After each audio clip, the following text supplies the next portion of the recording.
In a world where light and shadow wage an eternal war, where the names of heroes become legends, and where ancient powers awaken once more, today, the candle of a great story will burn again. Night lay quiet over the northern lands, yet all who dwelt near the weather hills felt an unease that no wind could carry away. It was the year when Rhudaur stood weakest, its proud Dunedain thinned, its hill tribes restless, and its borders troubled by whispers of a power stirring beyond the mountains. But few knew how close that shadow had crept. Fewer still understood that the Witch King of Angmar had already set his hand upon the fate of the realm.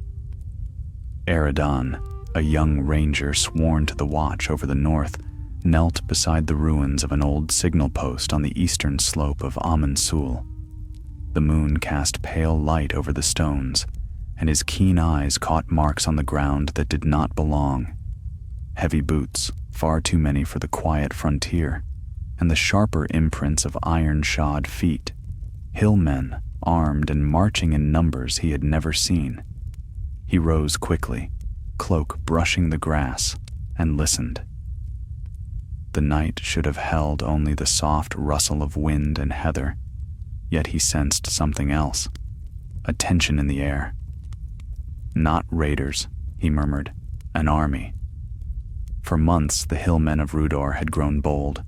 Border hamlets reported theft, then attacks, and soon entire households vanished. Still, this was no scattered band. It was movement with purpose, organized, silent, and urgent. Eredon descended the hill to where his companion waited with the horses. Kaladin was older, a steady ranger with years of service along these troubled borders. His hand rested on the hilt of his sword, though no threat yet showed. "You saw their trail?" Kaladin asked. "A full war party," Eredon replied. "And hillmen do not gather so, unless someone calls them." Kaladin frowned. Rhudaur's chieftains have quarreled for decades. None could unite their tribes. He paused. "Unless a new lord has risen among them?" Eredon shook his head. "No man of Rhudaur commands such silence or discipline. Whoever leads them is not one of their own." A gust of cold wind swept down the slope, and with it came a strange tremor in the air, like the faint toll of a distant bell. The horses shuddered. Kaladin stiffened. "You felt that?" Eredon nodded. Something passed this way. A presence. His voice grew quieter. A shadow with will. They mounted and began riding eastward, keeping to the faint paths between the hills. Their goal was clear: reach the Rhudaurian outpost at Rhudaur and warn Captain Brannock, one of the last Dunedain officers still commanding loyalty in the land. If hillmen were uniting under a hidden master, Brannock needed to know. But mile after mile carried them into a silence that felt unnatural.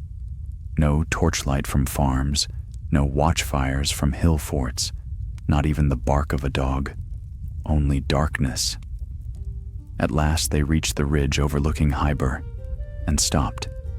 The outpost below them was untouched by fire, yet something was profoundly wrong.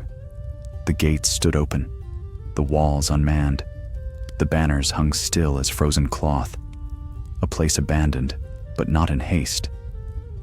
Kaladin whispered, "Where are the guards?" Eredon's pulse quickened. "We should not linger here."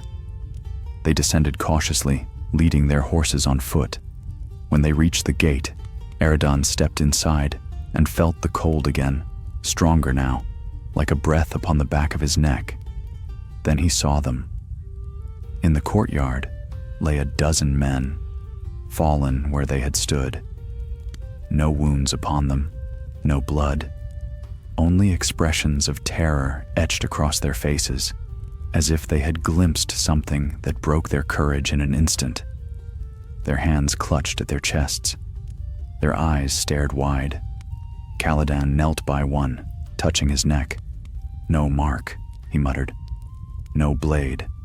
They died of fear. Eredon swallowed hard. Something has swept through here. Something foul and unseen. And then, from the far tower, came a low groan. A man still alive. Eredon rushed toward it, climbing the narrow stair. At the top, he found a wounded guard slumped against the wall, his breathing shallow. The man's eyes fluttered open as Eredon knelt at his side. A shadow. A lord in black, the man whispered. His voice, it froze our hearts. He spoke to the hill men, promised them a king, their king, chosen by him. He shivered violently. Rhudaur is lost. Eredon steadied him. Who is this lord? Did you see his face? The guard's next breath rattled. No face, only a crown upon darkness. Caladan, now behind them, met Eredon's eyes, grim, knowing. A Nazgul, and not just any. The Witch King himself had entered Rhudaur. Eredon felt the weight of the moment settle upon him like a stone. If the Witch King had come, then Rhudaur stood on the edge of ruin, and the first strokes of its doom had already begun. We leave at once, he said. We must find Brannock before the shadow reaches him. Yet even as they turned to depart, the wind outside shifted, carrying a distant horn call, raw, savage, and many-voiced. The hillmen were already on the move, and their unseen master marched with them. Dawn crept faint and gray over the wild hills, as Eredon and Caladan rode eastward with urgent speed. The wind carried the distant clash of horns, hillmen gathering in numbers unseen for generations, and though the sound was far behind them, its echo pressed upon their hearts like an oath of doom. They kept to narrow deer tracks and shadowed slopes, for the main roads of Rhudaur were no longer safe. Too many watchposts had fallen silent these past weeks, and neither ranger doubted now what power had smothered them.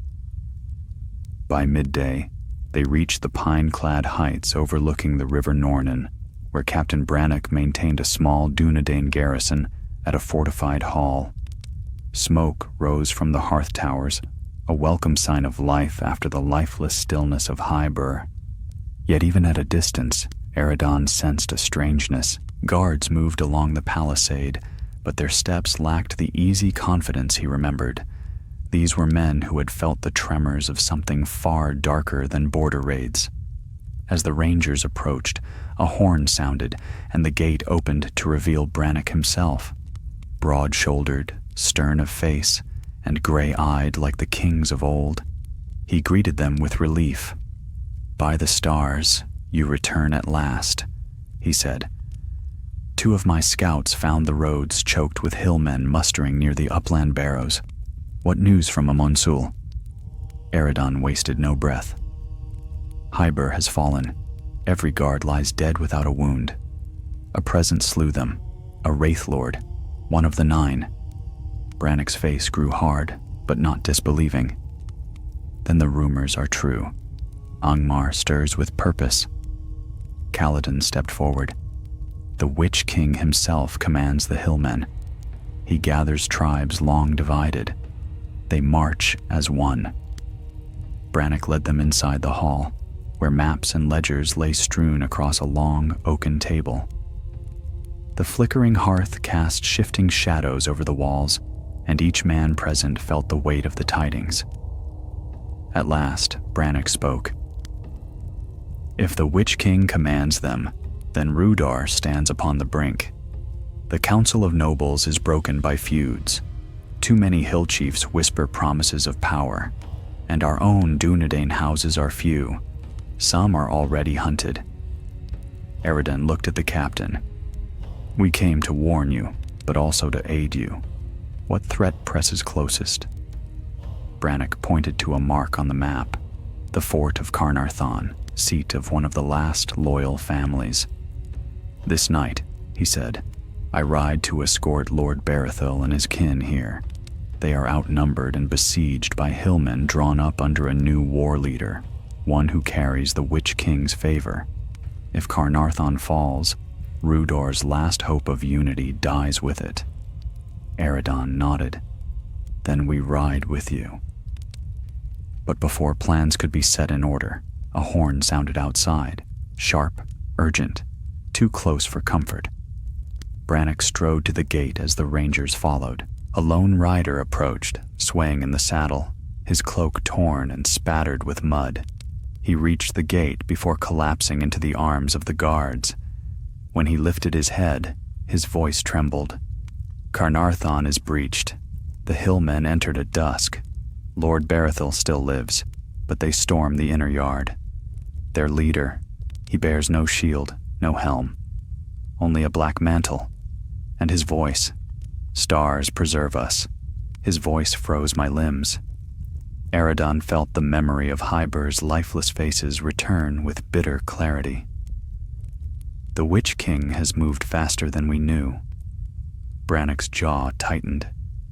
We ride now. Whether the keep stands or falls, we will not leave Barethil to that darkness. Before the sun dipped, 30 riders set out, Dunedain of Rhudaur, rangers, and a handful of loyal clansmen. They crossed the river at a narrow ford and pressed on through forested slopes. Birds fled from their passage. Even the rustle of wind seemed subdued beneath a distant hum, as if the land itself held its breath. Night gathered as they neared Carnarthon. Smoke drifted like a shroud over the ridge ahead. Eredon signaled for silence, and the company climbed the final rise on foot. There below lay the keep, walls battered, torches overturned, gates split wide open like the jaws of a beast. A score of hillmen patrolled the yard, but none dared near the tower at the center. Its windows burned with pale fire, and from within rose faint cries. Brannock clenched his sword. Barethil is trapped in the tower. And the Witch King is there as well, Eredon said quietly. He felt the air pulse with cold, as if each breath drew frost into his lungs. We must be swift. They descended upon the outer yard in a sudden charge, taking the hillmen unprepared. Several fled, others fought in panic, but the Dunedain cut through them with grim speed. Soon they held the courtyard, though the true threat still waited within the tower. At the base of the stairs leading upward, the chamber door stood half open. A low murmuring echoed beyond it, distant, chilling, a voice without warmth or mercy. Brannock motioned for half the men to hold the yard. With Eredon, Caladan, and 5 others, he advanced up the stair. Each step grew colder. Torches flickered weakly, their flames bending away from the unseen force above. When they reached the top, they entered a hall lit by pale, unnatural light. At its center stood Lord Barethil and his family, huddled behind overturned tables, and before them, towering, robed in midnight cloth, was the Witch King. He did not turn at once. His presence filled the hall like a weight. Only when Brannock stepped forward did he slowly face them. A crown of iron rested upon a void where no head should be, and a chill voice seeped from the darkness beneath. "Welcome, sons of the West," it whispered. "You hasten to witness the passing of Rhudaur." Barethil cried out, "Do not approach him. His words, he binds them like chains." The Witch King lifted a gaunt hand, and every torch shuddered. "Rhudaur is mine," he said. "Its hills bow to my command. Its chieftains hear my will. Its throne awaits the king I have chosen." A surge of cold rolled outward, forcing the Dunedain back a step, but Brannock raised his blade and shouted, "You shall find no throne in these lands, Wraith." The Witch King's laugh was hollow as a tomb, bold, yet folly.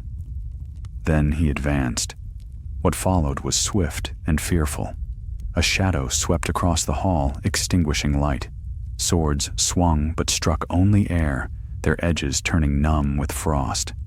Brannock staggered. Barethil cried out. and Eridan felt a force pressing upon his will, a dread so deep it sought to unmake his courage. But somewhere in the darkness, Caladan shouted, "Eridan! The window! Break the shutters!" At once Eridan understood. He dashed toward the wide, barred shutter behind the Witch King. With a cry, he drove his shoulder into it. The wood splintered, and a cold rush of night wind burst into the chamber. Moonlight flooded in, pure, silver, untainted. The Witch King recoiled. For a heartbeat, the pressure upon their minds eased. "Now!" Brannock roared. The men surged forward, dragging Berethil and his family away. The Witch King struck out, but the sudden brightness disrupted his grasp. Still, before they could reach the stair, a blast of icy wind swept across the hall, slamming them against the far wall. "You cannot flee," hissed the Wraith Lord. "Rhudaur is already fallen." Yet even as he advanced, shouts rose from the courtyard below, the remaining hillmen rallying to the tower. Time was slipping like water between their fingers. Brannock seized Eridan's arm. "Down the stair. Take the family. We hold the hall as long as we may." Caladan nodded in grim agreement. "Go. We follow." Eridan hesitated only an instant before gathering Berethil and the two youngest of his kin. As they fled down the stair, the Witch King's voice echoed behind them, cold and triumphant. "Run, little Dunedain. The night has swallowed your realm." And Eridan knew, with a sinking weight in his heart, that the shadow had only begun its work in Rhudaur. The stairway spiraled downward in dim torchlight, and each step echoed with distant thunder, the Witch King's wrath shaking the tower above. Eridan kept one arm around the trembling boy he carried, while Berethil's daughter clutched his cloak with pale fingers. Behind them, two soldiers shepherded Berethil himself, who limped from a gash upon his leg, but held his bearing with the dignity of a Dunedain lord. The tower shuddered again. Dust drifted from the stones, and a cold gust swept down the steps, chasing them like a hunter's breath. Eridan forced his voice steady. "Do not look back. Keep to the wall and move." The girl asked in a whisper, "Will Captain Brannock escape?" Eridan did not answer, for far above them came the ring of steel, a cry, and then silence. Only the Witch King's low murmur lingered, distant, yet felt through the very walls. No mortal voice carried such weight. But silence served no purpose now, so he said, "Brannock will come. He always keeps his word." At last they reached the base of the tower. The door to the yard stood open, swaying in the night wind. Outside, the moon shone dim behind drifting smoke. The courtyard that had been taken by the Dunedain moments before was now alive with turmoil. Hillmen poured through the outer gate, fierce, broad-shouldered warriors clad in hides and tattered mail, shouting war cries that shook the stones. The few Dunedain guarding the yard were hard-pressed and falling back toward the tower. Eridan turned at once and called to the soldiers beside him. "To the stables. We must ride for the river. Once across, the hills might shield us." Berethil nodded grimly. "Go, and I will follow. My life matters little if my family survives." But the yard was a chaos of blades and torches. Reaching the stables would mean cutting through the throng. As they stepped out, a band of hillmen rushed them with snarls, thinking to overwhelm the fleeing nobles. Eridan set down the boy and drew his blade. "Stay behind me," he said, then moved with swift purpose. The first attacker fell beneath his strike, the second to a well-placed thrust. The soldiers flanked him, beating back the rest with shields and short blades. Berethil's daughter dragged her younger brother behind a toppled cart as arrows thudded into its sides. A horn sounded from the far end of the yard, deep, commanding. The hillmen paused, lifting their heads like wolves awaiting a greater call. Then the crowd parted, and a tall warrior strode forward. He bore a black mantle over rough iron, and though he was no wraith, something clung to him like a stain. A coldness in his eyes, a hunger in his voice as he raised his axe. "By the will of the Shadow Lord," he shouted, "none shall escape!" Berethil muttered, "That is Mershan, chieftain of the Red Hills. I knew him as a boy. He was never one to bow to any master." "He bows now," Eredon answered. Mershan charged, and the hillmen followed. The Dunedain braced for the clash, but at that instant, a horn call rang from the north, sharp and clear. Brannock burst through the side gate with a dozen riders, their blades gleaming in the moonlight. They cut deep into the hillmen's ranks, savaging their flank. Brannock himself rode straight for the tower, shouting, "To me! To me! Fall back to the horses!" Their chance had come. Eredon seized the children and sprinted toward the stables, Berethil limping behind with a soldier supporting him. Caledon emerged from the shadows to meet them, face pale but determined. "Brannock lives," he said quickly. "We have mounts ready, but we must leave now. More hillmen come through the breach." They reached the stables just as the enemy poured into the yard once more. The horses, already saddled, stamped nervously at the scent of blood and smoke. Eredon lifted the boy onto a mare and helped his sister mount behind him. Berethil climbed with effort onto a sturdy gray stallion, teeth gritted against pain. Brannock rode past, scattering attackers. "Go!" he shouted. "Ride for the river! Do not look back!" Eredon mounted and spurred his horse from the stables. The small company thundered through a narrow postern gate and into the shadowed forest beyond the walls. Behind them, the battle raged. Torches flared, horns bellowed, and the Witch King's power pulsed from the tower in great waves of cold. Down the slope they rode, weaving between dark pines. The moonlight came in shifting beams and branches whipped against their cloaks. The boy clung to Eredon's waist with trembling hands. "Will they catch us?" he whispered. "Not if we ride hard," Eredon answered. "Hold fast." But even as he spoke, the forest shuddered. A cry rose from behind, a cry that could not belong to any mortal throat. The Witch King had left the tower. Brannock's voice carried over the wind. "Do not falter. The river lies ahead." The ground dipped, and soon the roar of water reached their ears. They burst from the trees and saw the river Nornen glimmering under the moon, swift and cold. On the near bank stood a narrow ford, barely visible in the spray. Eredon's heart lifted. "We can cross!" But then, from the ridge behind them, shadows gathered, hillmen racing after them, dozens upon dozens, and above them, drifting like a storm cloud, came the Witch King astride his dark steed. The sight chilled every rider's blood. The Wraith Lord raised his gaunt hand, and the air grew heavy. Horses stumbled, men gasped as an unseen weight pressed upon them. Brannock shouted defiantly and turned in his saddle. "Ride! The ford will not hold long." Eredon drove his horse into the river, cold water surging up around his boots. The children clung to him as the current fought their passage.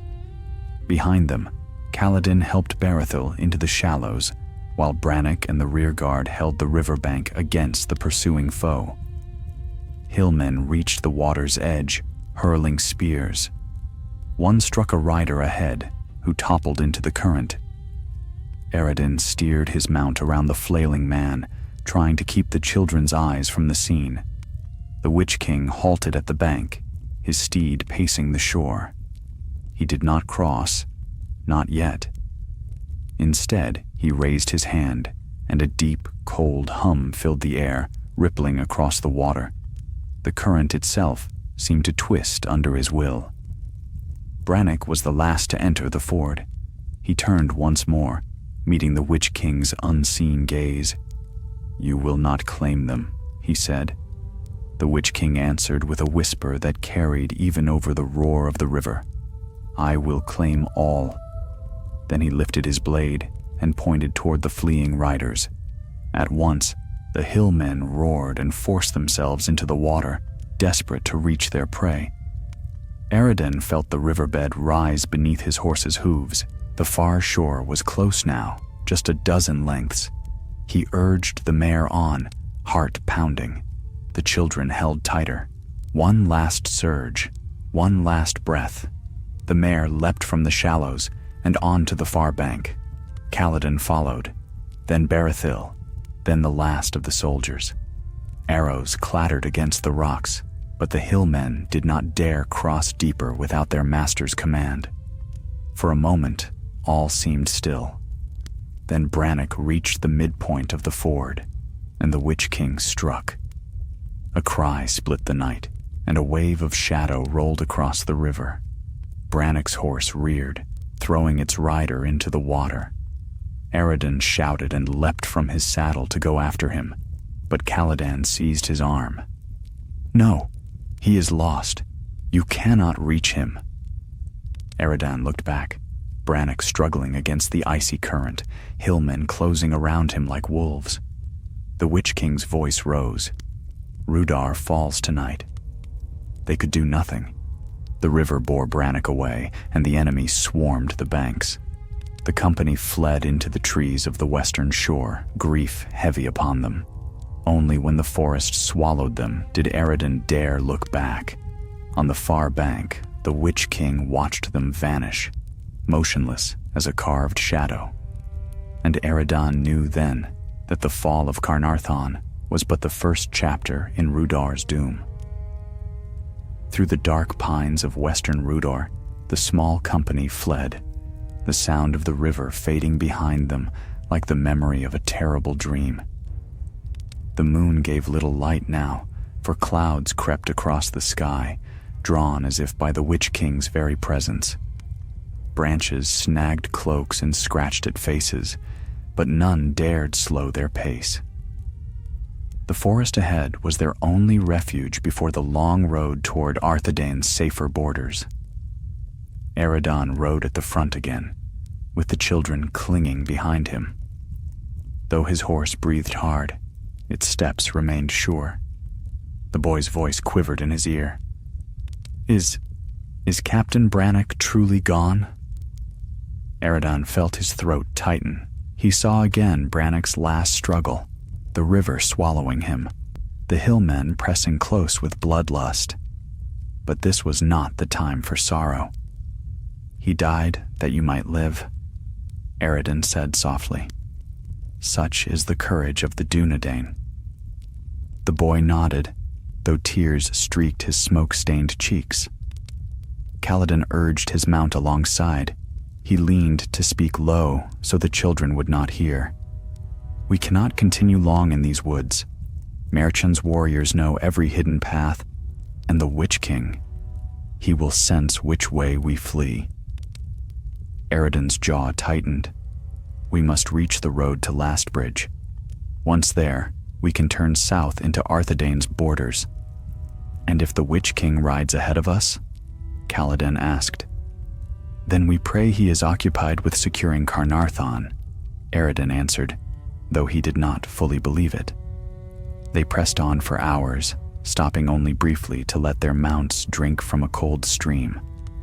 Berethil endured his wound with stoic silence, though every movement seemed to cost him dearly. His daughter tended him gently, binding the leg as best she could. At last, shortly before dawn, they reached a clearing where the trees thinned and the land sloped into a sheltered valley. Mist clung to the lowlands, and a narrow hunting trail wound through the grass. "We rest a short while," Eredin said, "just until the horses recover." They dismounted and gathered beneath a great oak, whose branches spread wide like a guardian's arms. The soldiers kept watch while the nobles settled against the roots. Eredon drew his cloak close around the children, who huddled together for warmth. Caladan sat beside him, rubbing weary hands. "Do you smell that?" The wind shifts. Smoke from Carnarthon lingers even here. "A sign of the Witch King's swiftness," Eredon said. "He wastes no time." Caladan hesitated, then added, "And what of Brannock's men, who stayed behind? Few could have escaped." Eredon lowered his gaze.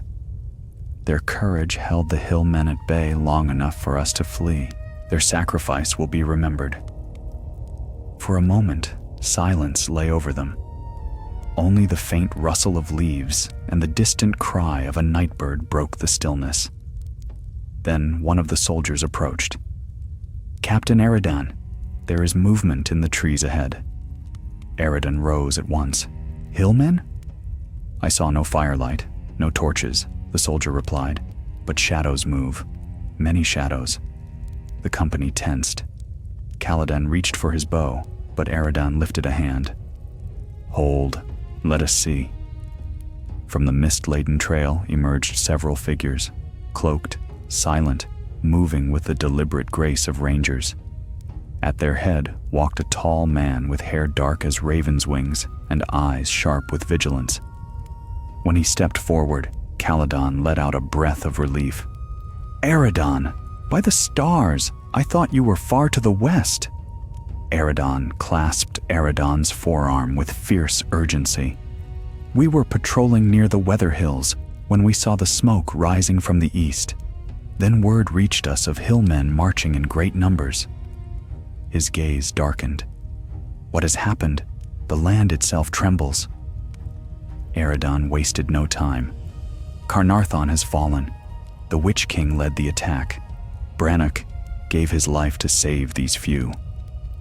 A murmur rippled through Eredon's companions, and the ranger captain's jaw hardened like stone. "The Witch King walks openly in Rhudaur? Then the realm is already lost." Berethil, leaning upon his daughter's shoulder, stepped forward. "Not yet lost," he said, though fatigue weakened his voice. "So long as some among the Dunedain stand free, we must carry warning to Arthedain." Eredon bowed his head to the wounded lord. "My men and I will escort you, but haste is our only ally now. Angmar's servants will sweep the countryside before long." Eredon glanced eastward, where faint glimmers of dawn struggled through the mist. "Then we ride. The Witch King will not rest until he has crushed all who escape him." Within moments they mounted again, now joined by Eredon's skilled rangers. The trail led them through rolling hills, along the edges of forgotten farmlands where abandoned houses sagged in silence. Smoke drifted faintly on the air, too distant to see the source, yet near enough to warn them of the burning behind. As the sun climbed, they turned south toward the great road. Hours passed in tense quiet. Eredon listened constantly for the sound of pursuit, though none came. The Witch King did not need to chase them. His power spread ahead, sowing terror long before his arrival. By midday, they crested a hill overlooking the old North Road. It wound like a pale ribbon between slopes, empty and still. Yet to the east rose a sight that chilled even the most seasoned ranger. A column of smoke twisting upward from the direction of the Riverland villages. Eredon frowned. "That smoke marks Hartharill." It was no fortress, only a fisher town. Caladan's hands tightened on his reins. No hillmen would waste time burning a village unless they marched under darker orders. Berethil spoke quietly. "The Witch King means to cleanse Rhudaur of all who might resist him. He will not leave even the smallest refuge standing." They descended to the road and urged their mounts southward at a steady pace. But the land felt watchful now, as if eyes peered from every shadow. Twice they spotted movement among the hills, bands of hillmen armed and searching. Twice they hid among thickets until danger passed. Near evening, the wind shifted, and a distant horn echoed across the plains. Aradan stiffened. "That is no hill man call. That is Angmar's signal." Aradan turned sharply. "From how far?" "Too near," Aradan murmured. The rangers fanned into a screen, eyes scanning the ridges. Aradan drew closer to the children. "We stay together," he said softly. They urged their mounts onward, but the road turned narrow where steep banks hemmed it in. The moment their company entered the ravine, Aradan felt the hairs on his neck rise. Then came the sound of hooves, many, approaching swiftly. Kaladin's voice cut through the air.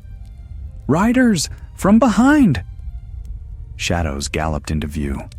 Hillmen on rough-coated horses, followed by two dark figures robed in black, faceless beneath their hoods. Not the Witch King, but wraith servants, lesser than he, yet dreadful to behold. Aradan shouted, "Ride! Ride for the southern ridge!" The company broke into a full gallop. Arrows whistled past. One struck a soldier, who fell with a cry. Hillmen surged after them, their mounts swift and tireless. Aradan clutched the reins, heart thundering. The children clung tight. The ravine widened at last, spilling onto an open field. But the wraiths gained upon them, silent, relentless. Aradan wheeled his horse. "Aradan, take the nobles. I will hold them off." "No," Aradan called. "You cannot stand alone against two." Aradan's eyes gleamed with fierce resolve. "Go. Your duty lies ahead. Mine lies here." Without waiting for reply, he and two rangers turned their horses and charged the wraiths, swords raised. Their battle cries rang across the fields. Aradan forced himself onward, though grief knotted within him. The road dipped, then rose toward a ridge crowned with oaks. Once they crossed it, the land of Arthedain would lie closer, though still days away. Behind them, faint but terrible, came the clash of steel and the cold shriek of a Nazgul. Berethil whispered hoarsely, "May the Valar guide their spirits." Aradan did not look back. He dared not, for if he saw Aradan fall, his resolve might break. They reached the ridge. At its crest, the wind blew cool and clean across the hills. But as they began their descent, Aradan glimpsed movement far to the south, riders approaching. Not hillmen, not wraiths. Aradan's breath caught. "Reinforcements," he said. "From Arthedain." Kaladin squinted, then nodded. At last, some fortune. But even as hope stirred, a chill settled upon the wind. The Witch King had felt their escape, and he was coming. The company pressed down the southern slope with what strength remained to them. The scent of distant fires carried faint upon the wind. Far across the open fields, the riders of Arthedain approached, shields gleaming, cloaks streaming behind them, like banners of hope in a land drowning in shadow. Yet Aradan felt no ease in his heart. The air itself seemed charged with a cold weight, as though an unseen storm followed close behind. Kaladin guided his horse alongside him. "If those are indeed Arthedain's riders, we may yet outrun him." Aradan shook his head. "No mortal riders move with the Witch King's speed. He is nearer than wind or storm." Their horses pounded across the field, hooves sending up clods of dark earth. Berethil held to his saddle with grim tenacity, though sweat shone upon his brow and his wound bled anew. His daughter rode close beside him, her face set with quiet resolve. Aradan saw in her eyes the echo of her father's courage, though she had known terror no child should endure. The Arthedain company drew nearer. At their head rode Captain Malthor, a seasoned commander whose helm bore the white crest of the northern Dunedain. When he saw Aradan's group, he raised his sword in greeting. "Make for the old willow copse," he called across the distance. We will shield your retreat." Eredon nodded and steered toward the cluster of ancient willows standing like gray sentinels beside a narrow brook. The grass there was high, and the ground sloped gently down to the water. It was not a perfect place for defense, but it offered cover, and more importantly, time. The two groups converged beneath the dripping branches. Leaves whispered overhead, stirred by a rising wind that carried with it a chill too deep for any ordinary breeze. Malthor dismounted and strode swiftly forward. "Eredon! Caladan! What madness drives you from the east with hillmen in pursuit?" Eredon answered with urgency. "Not only hillmen. The Witch King himself marches upon Rhudaur. Carnarthon has fallen, and the land burns behind us. We bring word to Arthedain, and the last survivors of Lord Berethil's house." Malthor's expression darkened. "The Witch King? I feared as much. Our scouts vanished 2 nights past, no trace found, only dread lingering on the wind." He turned to the nobles with grave respect. "My lord, you are safe now." Berethil bowed his head. "Safe for a moment only. The shadow will not rest while any of us draw breath." A soldier standing watch at the edge of the copse suddenly called out, "Riders! From the north!" All heads turned. Over the crest of the hill swept a wave of hillmen, scores of them, armed with axes, spears, and crude bows. Their cries tore through the wind as they urged their lean horses into a wild charge. Behind them came a deeper tremor, the ground quivering beneath hooves that were heavier, swifter, unnatural. Eredon's breath caught. He comes. From the mist at the hilltop emerged the Witch King upon his black steed, tall and terrible, his mantle flowing like a living shadow. The sight of him froze the breeze, silenced the birds, darkened the edges of the day. Even the willows seemed to shrink back, their leaves trembling. Malthor raised his sword. "Form ranks! Shields forward!" Arthedain's riders moved with practiced discipline, forming a crescent around Eredon's group. Spears leveled, shields locked. Their faces were pale, yet steady. The hillmen struck the line with a crash of iron and wood. The Arthedain warriors held firm, pushing back with disciplined might. Blades flashed, arrows flew, and cries rose in the chaos. Eredon joined the front, sweeping aside a charging hillman with a fierce stroke. "Hold the line!" he shouted. "Protect the nobles!" Caladan rode along the flank, loosing arrows with deadly aim. Arrows sank into throats and shoulders, sending foes tumbling.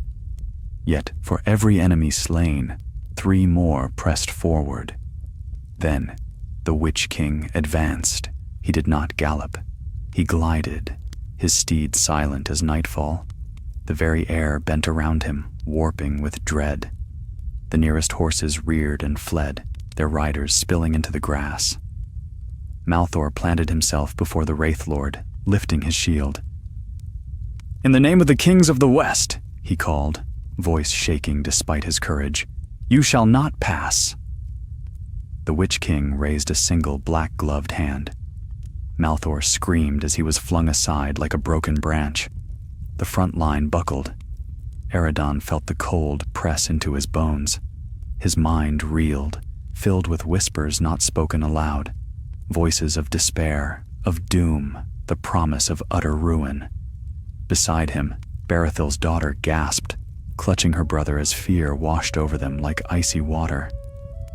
Then a horn sounded from the south, clear, strong, unwavering. Caladan looked back. More riders, reinforcements. From the distant ridge rode a fresh company, 40 strong, bearing the star of Arnor upon their shields. Their leader, a tall rider with a long spear, drove his horse down the slope with fierce determination. With a thunderous cry, they crashed into the flank of the hillmen, scattering them like leaves before a storm. The Witch King paused, his unseen gaze turned toward the new arrivals. He lifted his hand again, and darkness seeped outward, swirling like smoke. A chill wind tore across the field, and the willows bent low. But the new captain raised his spear high, its head gleaming like silver fire. "For the North Kingdom!" he cried, plunging into the fray. The Witch King did not retreat, but neither did he press forward. He seemed to study the field, measuring, weighing. Then, with a sweep of his mantle, he turned his steed, the shadows gathering around him. The hillmen, seeing their master withdraw, faltered. Some fled. Others snarled and charged blindly, only to be struck down by the united Dunedain. The battle thinned. The cries faded. When the last of the enemy fell silent, the Witch King was already gone, swallowed by the rising mist. Eredin stood trembling, sword slick with blood and dew. Kaladin lowered his bow with a long, shaking breath. Berethil sagged into the arms of a soldier, weary but alive. The new captain rode forward and dismounted. "You have fought bravely," he said, "and you have carried news that may save our people. I am Captain Ecthalon of Arthedain. We will escort you the rest of the way." Eredin bowed his head. "You came at the final hour. Then let us not waste the hour bought with such cost," Ecthalon replied. "We ride for Lastbridge before the Witch King returns." As the willows swayed behind them, whispering of sorrow and smoke, the battered company gathered their fallen, mounted once more, and set their faces toward the south. But Eredin could not shake the feeling that the Witch King's retreat had not been a defeat. It had been a choice, a dark promise, a warning that the fall of Rhudaur was only beginning. The long hours after the battle passed in weary silence as the company made its way southward. Night fell swiftly, its shadows deepened by the lingering dread of the Witch King's presence. Even the stars seemed dimmer, as though veiled behind an unseen gloom. Yet the riders of Arthedain pressed onward, guiding Eredin's battered group along the safer bends of the North Road. Their numbers, though strengthened by Ecthalon's arrival, carried the weight of many losses. Eredin rode near the center, keeping Berethil's children close. Both were exhausted beyond words, but neither complained. Fear had aged them in ways no child should endure. Berethil himself remained upright by sheer will alone, his wounded leg bound tightly, his face pale but resolute. Kaladin guided his horse to Eredin's side. "We have gained ground," he murmured. "The Witch King has turned north again, or so Ecthalon believes." Eredin shook his head. "He withdraws only to strike where he chooses. His victories do not come through force alone, but through fear and cunning. Rhudaur's defenses crumble even as we breathe." Kaladin's dark eyes glimmered with sorrow. Rhudaur was troubled long before this night. The hill chiefs fought among themselves. The noble houses dwindled. It was a realm waiting for a conqueror. Eredin looked toward the distant plains where faint glimmers of fire marked the fall of more villages. Yet this is no mere conqueror. They rode until moonrise, stopping only when the horses trembled from fatigue. The company made camp beside an abandoned shepherd's hut, its thatched roof sagging, its windows dark. A shallow stream trickled nearby, whispering over stones like a tired voice. Rangers took watch, while the wounded were tended and the fallen were mourned in quiet, solemn breath. Ecthalon knelt beside the body of one of his men, placing a hand over the fallen soldier's heart. "He rode with me 10 years, he murmured. "May his spirit find peace where no shadow reaches." Eredin approached. "Your arrival spared us greater loss. He would have you remember that." Ecthalon rose slowly. "Yet too many fell this night, and the Witch King remains unchallenged in Rhudaur. He turned to Eredon, studying him with the gaze of a commander accustomed to difficult truths. "Tell me everything you witnessed at Carnarthon." Eredon recounted the dreadful fall, the breach, the screams, the Wraith's cold presence, and Brannock's final courage. He described the unnatural frost that spread through the tower hall, and how the Witch King spoke of enthroning a hillman king to rule in his name. When he finished, the fire had burned low, its last embers glowing like dying stars. Ecthalon fell silent for a long moment. Then he said, "Rhudaur will not rise again. The Witch King means to devour it from within, raising a puppet ruler so that all of Angmar's hosts may march south with no war declared." "Arthedain must be warned," Eredon said. "It shall be," Ecthalon answered. "But we must reach Lastbridge before any message can be sent, and the road grows more perilous each league." Across the fire, Berethil stirred from uneasy sleep. His daughter knelt beside him, adjusting the cloak around his shoulders. Eredon watched them with a quiet ache in his chest. So much had been lost already, and worse was yet to come. Before dawn, they set out once more. Mist drifted across the road, soft as wool, yet heavy with hidden shapes. The trees loomed like watchmen, their branches clawing at the sky. The company rode in silence, for sound carried strangely in the damp air. As the sun rose pale and weak, a ranger scout galloped back from ahead. "Captain, there is movement along the eastern ridge. Hillmen, and many of them, marching south." "How many?" Ecthalon demanded. "2 companies at least. They move quickly, as though driven by fear or command." A hush fell over the group. Caladan's voice lowered. "They march toward Lastbridge." Eredon's jaw tightened. "The Witch King does not pursue us. He races to cut us off." Berethil steadied himself in the saddle. "If Lastbridge falls, Arthedain's northern border will lie open. There will be no warning in time." Ecthalon considered swiftly. "We must reach the bridge first. If we can hold it even for a little while, messages may be sent westward. If not..." He did not need to finish. The company urged their mounts to greater speed. Hooves pounded the soft road. Breath turned to mist. The land flashed past. Lonely fields, broken fences, copses of wind-bent birch. They skirted abandoned farms, their doors hanging open as if the inhabitants had fled only moments before. By noon, the road sloped toward a wide valley. At its far end, spanning the swift waters of the Loudwater, stood Lastbridge, an ancient crossing of stone arches and weather-worn statues. Beyond it stretched the rolling plains of Arthedain, still untouched by the rising storm. But between the riders and the bridge lay danger. A group of hillmen blocked the road, 40 or more, armed and restless, as though awaiting a signal. Their leader, tall and brutish, struck the ground with a great spear, sending up a spray of dust. Ecthalon surveyed them quickly. "We cannot turn back. If we delay, the larger host will reach us." Eredon lifted his sword. "Then we break through."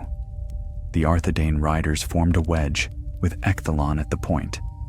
Eredon and Caladan rode close behind, protecting Berethil's family at the formation's heart. The air thickened with tension as the horses crept forward, gathering momentum.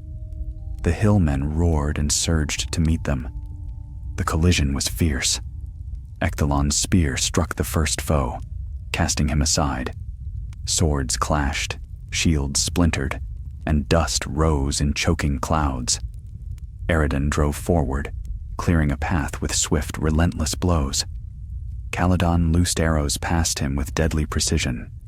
The children clung to the saddle, eyes squeezed shut. Berethil fought from horseback despite his wound, gritting his teeth as he parried a spear thrust. The riders broke through, but not without cost. Several fell. One horse stumbled and pitched its rider to the earth, never to rise. As the company thundered past the last of the hillmen, Ecthalon raised his voice. "Do not slow. The bridge is close." The ancient arches loomed before them, sunlight gleaming weakly off the stone. Relief washed over the company like a wave. But then a horn sounded behind them, low, deep, dreadful. Eridan looked back. Over the ridge poured a vast swarm of hillmen, the larger host, and at their head rode a tall figure in a black mantle, horse's hooves striking sparks from the stone. The Witch King had come. "Go!" Ecthalon cried. "Across the bridge!" The company raced onto the stones, hooves echoing like thunder. Once across, Ecthalon turned and shouted, "Eridan, cut the ropes of the drawgate!" But as Eridan leapt from his horse, running toward the mechanism, a cold gust swept across the bridge. The very air hissed with malice. The Witch King was close. Eridan seized the heavy lever and pulled. The gears groaned, chains rattled.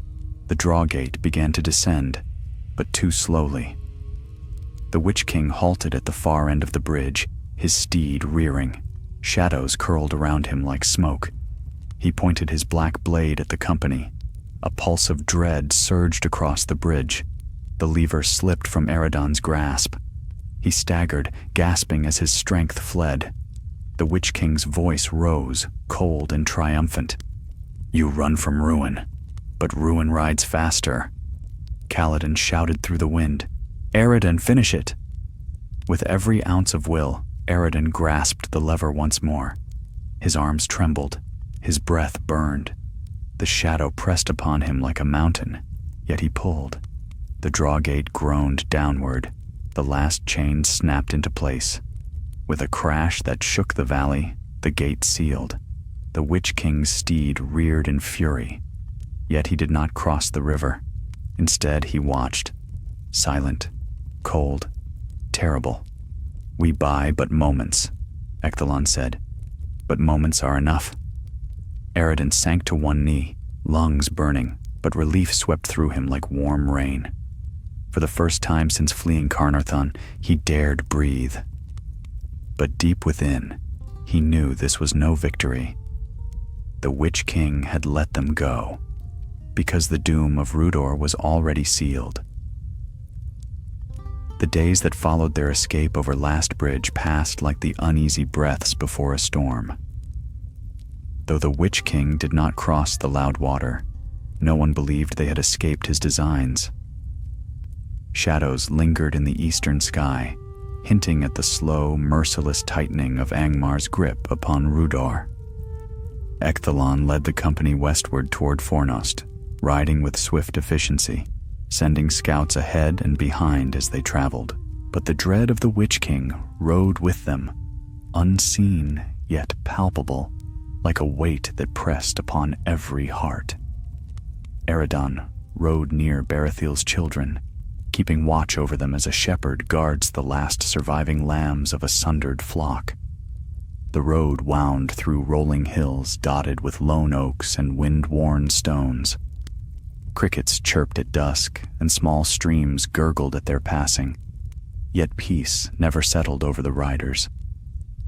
Berethil's daughter, Elwyn, spoke quietly one evening as they paused to water the horses. "Will we ever see our home again?" Eridan hesitated. The fall of Carnarthon replayed in his mind. The hillmen swarming through the courtyard, the screams, the cold darkness that spread from the Witch King's presence. He knew no home remained for her in Rhudaur, but he answered gently, "Homes can be rebuilt. What matters is that you and your kin still live." She nodded, though sadness clouded her eyes. The boy, Harith, remained close by her side, clutching a small wooden carving he had rescued from the keep, a bird his father had carved for him. He held it as if it were the last piece of the life he had lost. Kaladin approached, his gaze drifting east. The sky there darkens each night. The Witch King returns to the highlands. His work is not done. It will not be, Eredon replied, until Rhudaur is his entirely. Ecthalon gathered the company before dawn on the 5th day of travel. We reach Fornost within 3 nights if we maintain our pace, he said.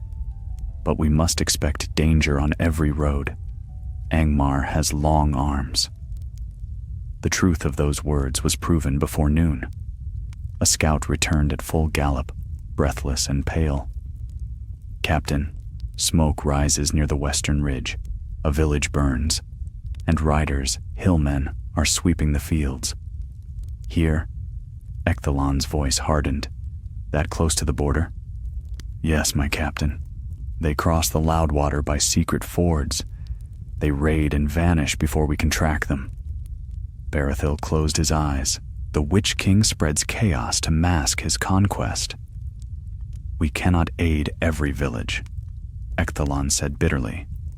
Our mission is to deliver warning swiftly. If we fall, Arthedain remains blind while Rhudaur dies in silence. Though it pained them, the company pressed onward, bypassing the smoke that rose in dark plumes over the hills. The cries of distant folk reached their ears, shouts, screams, the crash of burning timbers, but they forced themselves not to turn aside. Duty drove them now. That night, they camped beneath a copse of ash trees. The sky was thick with clouds, and the moon shone through only rarely, like a languid eye peering through torn veils. The rangers formed a defensive circle, posted sentries, and built no fire. Eredon sat with Caladan, sharpening his sword. These raids are not random, he said. The Witch King tests Arthedain's borders. Once Rhudaur submits, a greater war will follow. Not war, Caladan murmured. Subjugation. The Witch King does not conquer by honor. He corrupts, divides, consumes. His voice lowered. I fear Rhudaur fell long before its walls broke.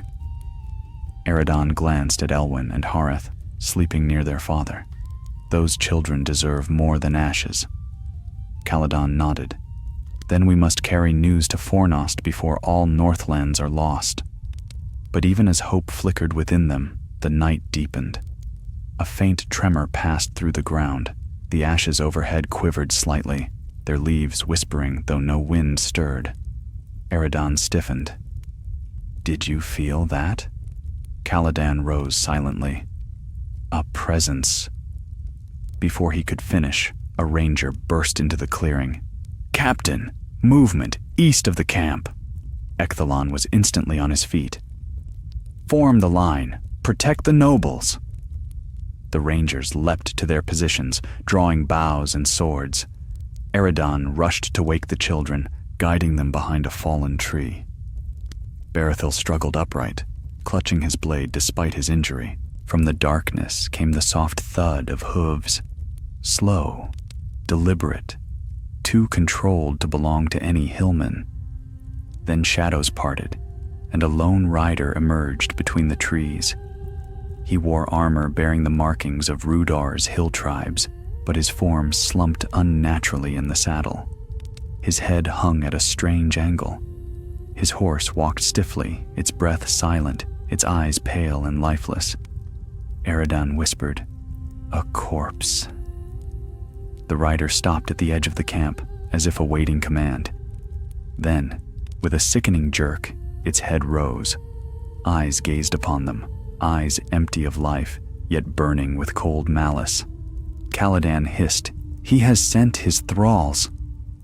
The corpse opened its mouth, and a voice spilled forth, not its own, but an echo carried across the night. A voice dark, deep, and hollow. "Flee south, little Dunedain. Carry your warnings. They shall avail you nothing." Several rangers stepped back, trembling. Even Ecthalon faltered for an instant. The voice continued, chilling the marrow of every soul. "Rhudaur is swallowed. Its heart is mine. Its throne awaits my hand. You cannot slow the coming war." Eredon clenched his jaw, fighting the dread that pressed upon him.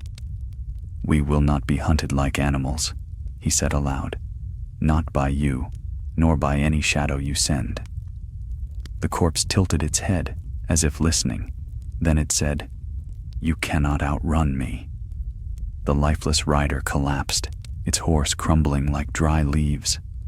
A wave of cold surged outward, extinguishing the faint light of the stars. And from the deeper darkness behind the trees, more figures began to step forth. Hillmen, wargs, and pale, shrouded forms that moved with slow but relentless purpose. "Defensive circle," Ecthalon bellowed. "All archers, loose!" Arrows flew, striking the first of the oncoming shapes. But the creatures did not cry out. They simply stumbled, then continued forward with grim inevitability. Eredon lifted his blade. "We cannot hold here," Kaladin answered. "We break west, through the thinner trees." Ecthalon heard them and nodded sharply. "Form around the nobles. Move!" The company surged into motion, cutting a narrow path through the encroaching thralls. Steel clashed against unnatural flesh. Men shouted. Shadows writhed. The air reeked of cold earth and unquiet death. Eredon slashed at a hillman whose eyes glowed with the Witch King's influence. The blow should have felled him, but the man staggered only briefly before lunging again with inhuman ferocity. Kaladin drove an arrow through the creature's throat. "Go!" They pushed westward, guided by moonlight flickering between branches. Behind them, the thralls gave pursuit, tireless and silent. Rangers fell, horses stumbled. The night pressed close like a tightening noose. But at last, the trees thinned. The company burst into an open meadow bathed in pale dawn light. Ecthalon shouted, "Ride!" And they rode, fleeing the shadow that crawled behind them, swift and relentless. As they galloped across the dew-soaked grass, Eredon risked a glance back. The thralls had halted at the tree line, watching in eerie stillness. The Witch King's will held them there, but only for the moment. Eredon felt it in his bones, cold and certain. The Witch King had not sent them to kill. He had sent them with a message. Rhudaur was fallen, and all the north would soon share its fate. The sun climbed at last over the horizon, yet its light brought little warmth. It shone pale and thin through drifting veils of mist, as though the dawn itself feared to look upon the land the Witch King had claimed. The company did not slow their pace, fleeing across the wide, grassy downs that marked the northern marches of Arthedain. Behind them, the tree line of the haunted wood diminished, but not the dread that had taken root in every heart. Ecthalon signaled for a halt only when the horses began to falter. They drew rein beside a line of low hills where the grass grew long and silver.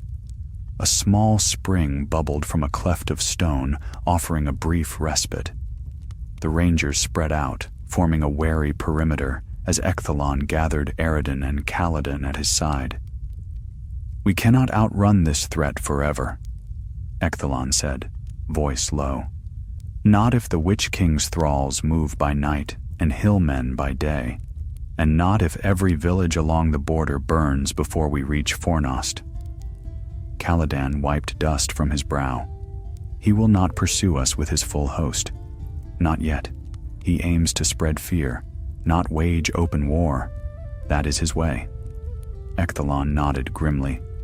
"Then we must reveal his movement to King Arvaleg before he strikes in earnest."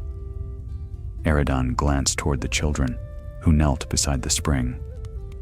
Elwyn washed her little brother's face, whispering soft, steady words meant to soothe him, but even her gentle voice carried a tremble.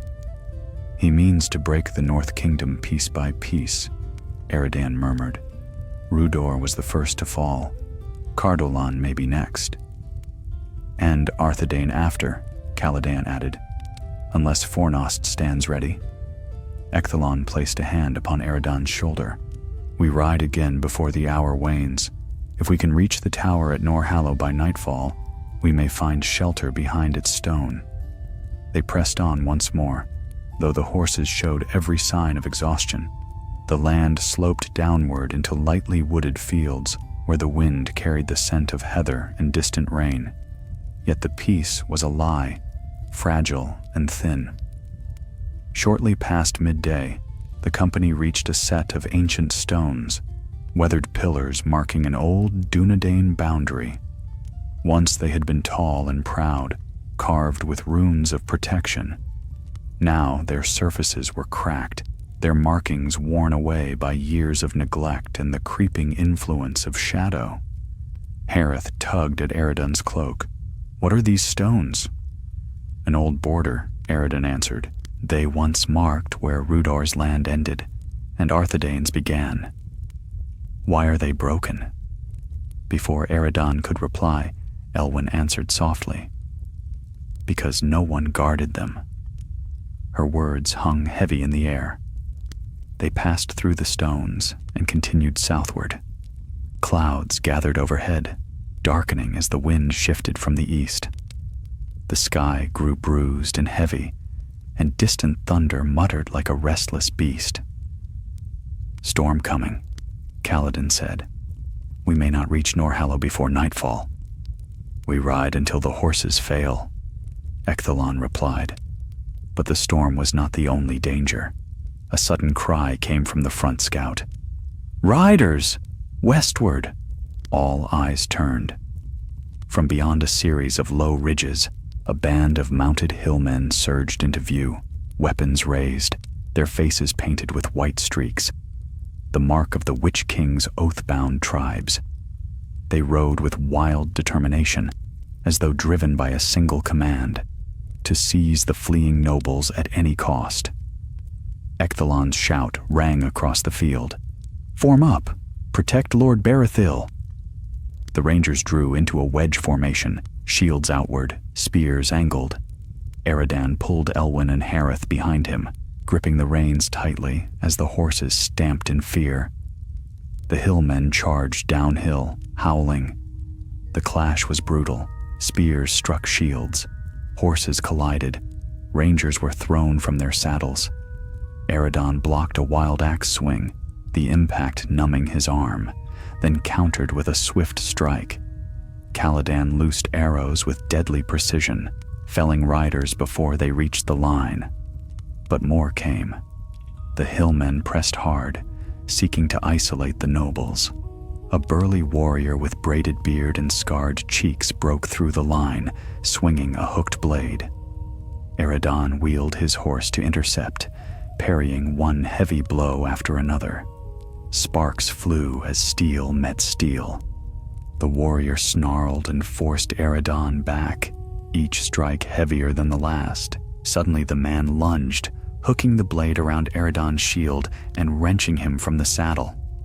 Eredon hit the ground hard, rolling aside just as the blade struck where his head had been. He scrambled to his feet, sword raised. The hillman roared, but before he could strike again, an arrow pierced his shoulder. He staggered, and Caladan rode past, drawing another arrow. "Up!" Caladan called. "To your horse!"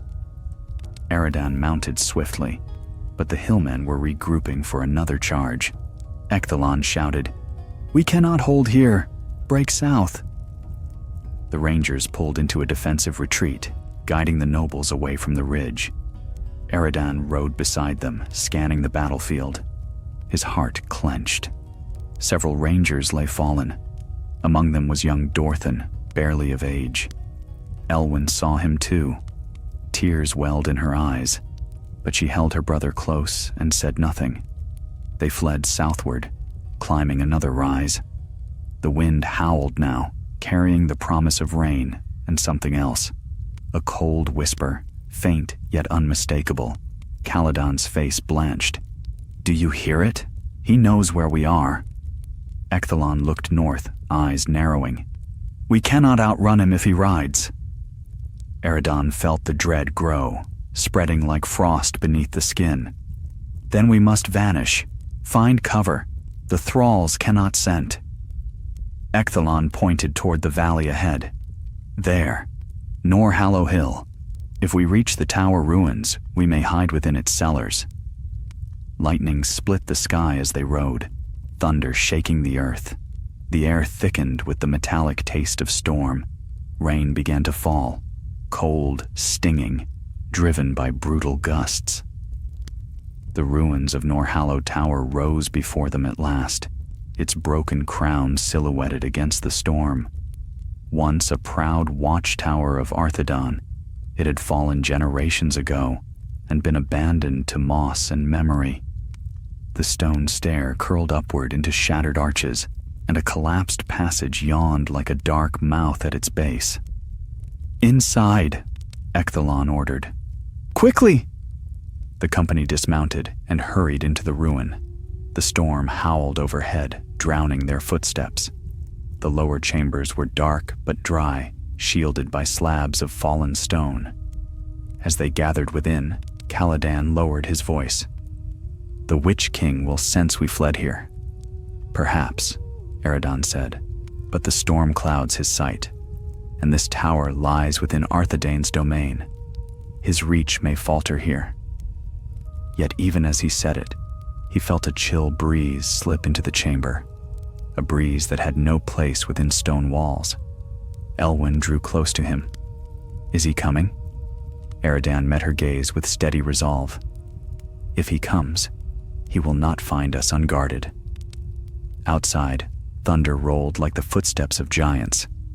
Inside, the shadows deepened, and somewhere beyond the storm, a cold voice whispered through the wind, searching, calling, drawing ever nearer. The Witch King had not abandoned the hunt. He merely waited for the storm to guide him. The storm raged long into the night, its fury shaking the ruined tower as though the very sky sought to tear Norhallow Hill from the earth. Lightning clawed across the heavens. Thunder cracked like the breaking of mountains, and rain swept down in sheets that blurred the world beyond the shattered arches. Yet within the lower chambers, the company huddled in tense silence, listening not to the wind, but to the dread beneath it. For the storm brought more than rain. It carried whispers. Eredon stood at the mouth of the cellar tunnel, his sword drawn, though the darkness revealed nothing. The wind that seeped through the cracks in the stone carried faint murmurs, half-formed voices that curled like cold fingers around the edges of his mind. They murmured of fear, of ruin, of hopelessness. The Witch King's will was searching, probing, brushing against the old defenses of Arthedain. Caladan approached softly. "You hear it too." Eredon nodded. "He calls to those who will listen, and to those who cannot refuse." Caladan's gaze drifted toward the nobles resting against the far wall. Barathil slept in uneasy breaths, feverish beneath Elwyn's watchful care. The girl held her brother close beneath her cloak, murmuring soft comforts as the storm roared above. Ecthalon joined them, his cloak heavy with rain. "The wind rises. It carries a fell touch, but the storm shields us more than it guides him. He seeks us, but blindly." "For now," Eredon replied. Ecthalon placed a hand on his shoulder. "Rest while you can. We leave before dawn, storm or no. The road to Fornost awaits." Sleep, however, did not come easily.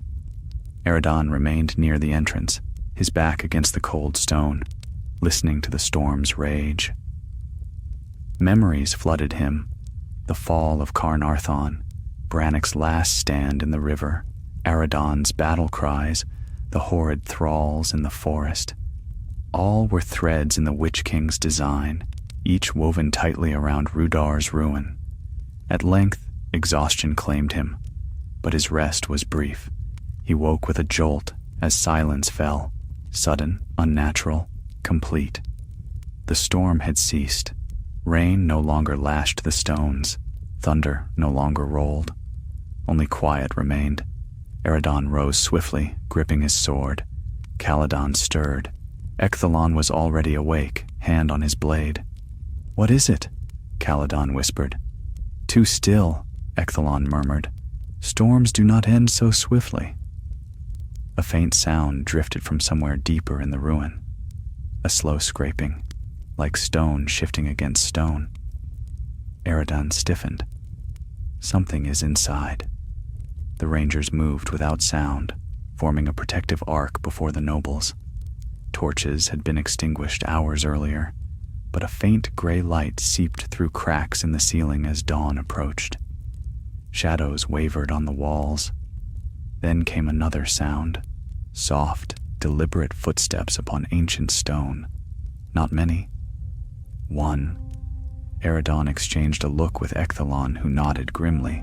They advanced together toward the source, weaving through fallen blocks and leaning pillars until they reached the old stair that wound upward toward the tower's broken crown. A figure stood halfway down the steps.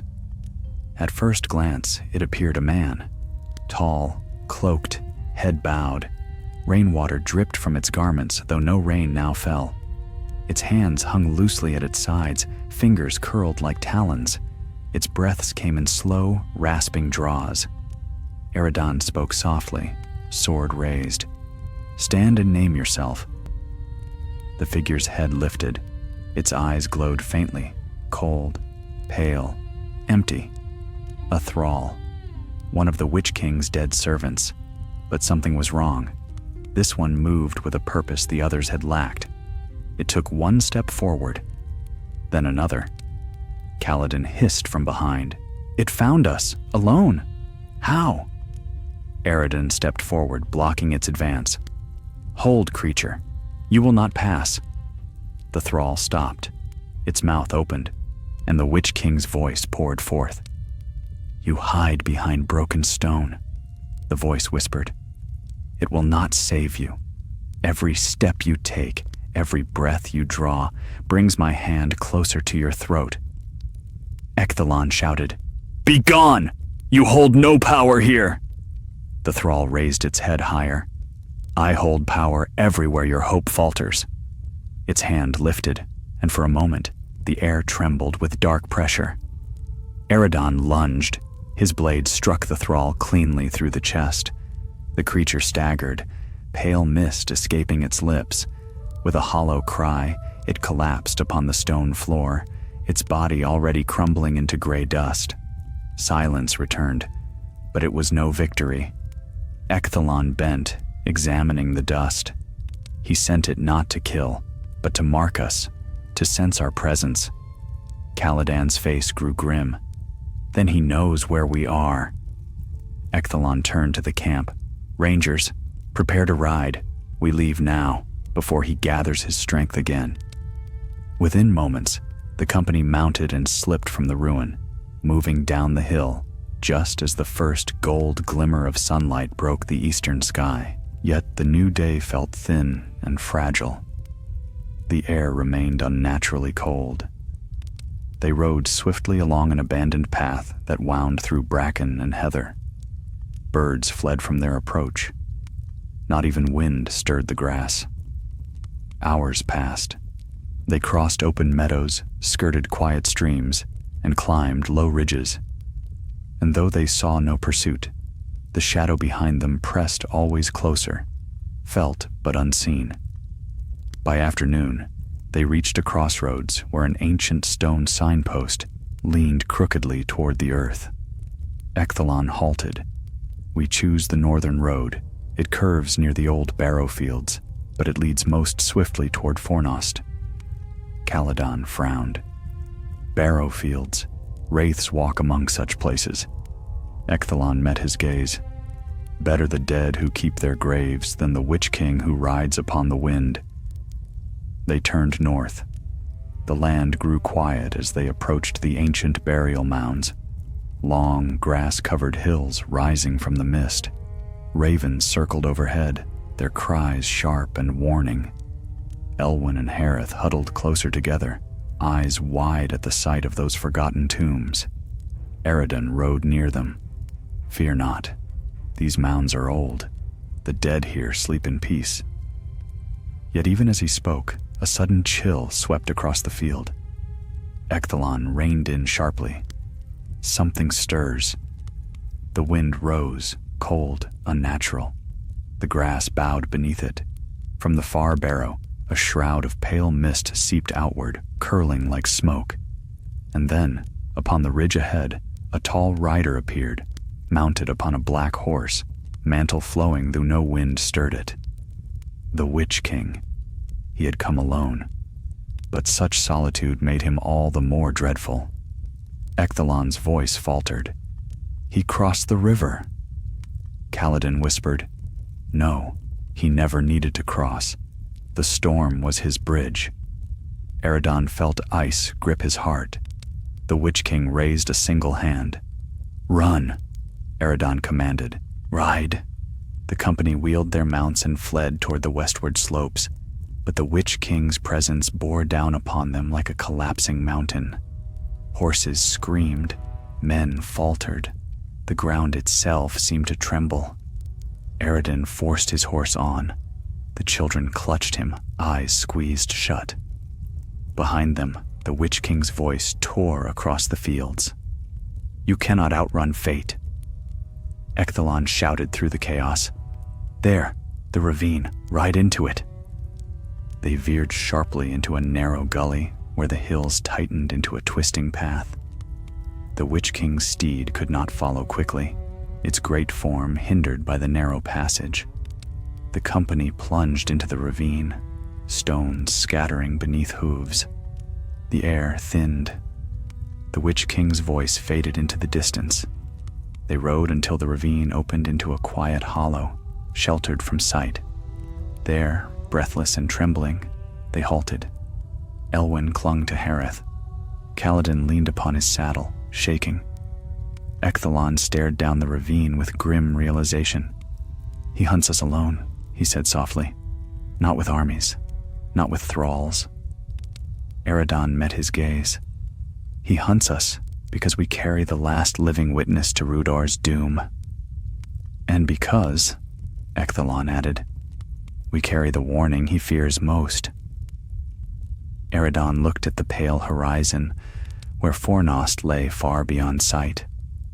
For the first time since leaving Rhudaur, he understood the full truth.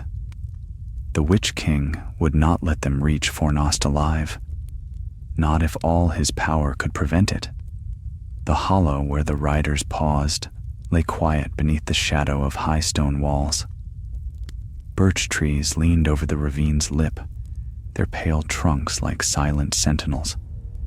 The air was still, too still, yet no sound of pursuit echoed behind them. The Witch King's presence had retreated, veiled by the twists of the gully, but none among the company felt any sense of safety. They knew well that the Nazgul did not abandon a hunt. He merely circled, waiting for the next moment to strike. Ecthalon dismounted first, his face pale beneath his helm. This respite will not hold, he said. We must move before he finds a path into the ravine. Caladan scanned the ridge above. His steed cannot descend these slopes quickly, but he will dismount if he must, and darkness follows him, even beneath the sun. Eredon gathered Elwyn and Hareth close. Both children trembled, but neither wept. Rhudaur's blood ran strong in them. We must reach the western rise, he said quietly. Once we climb that path, the road bends toward the plains of North Downs. From there, Fornost lies but a half-day's ride.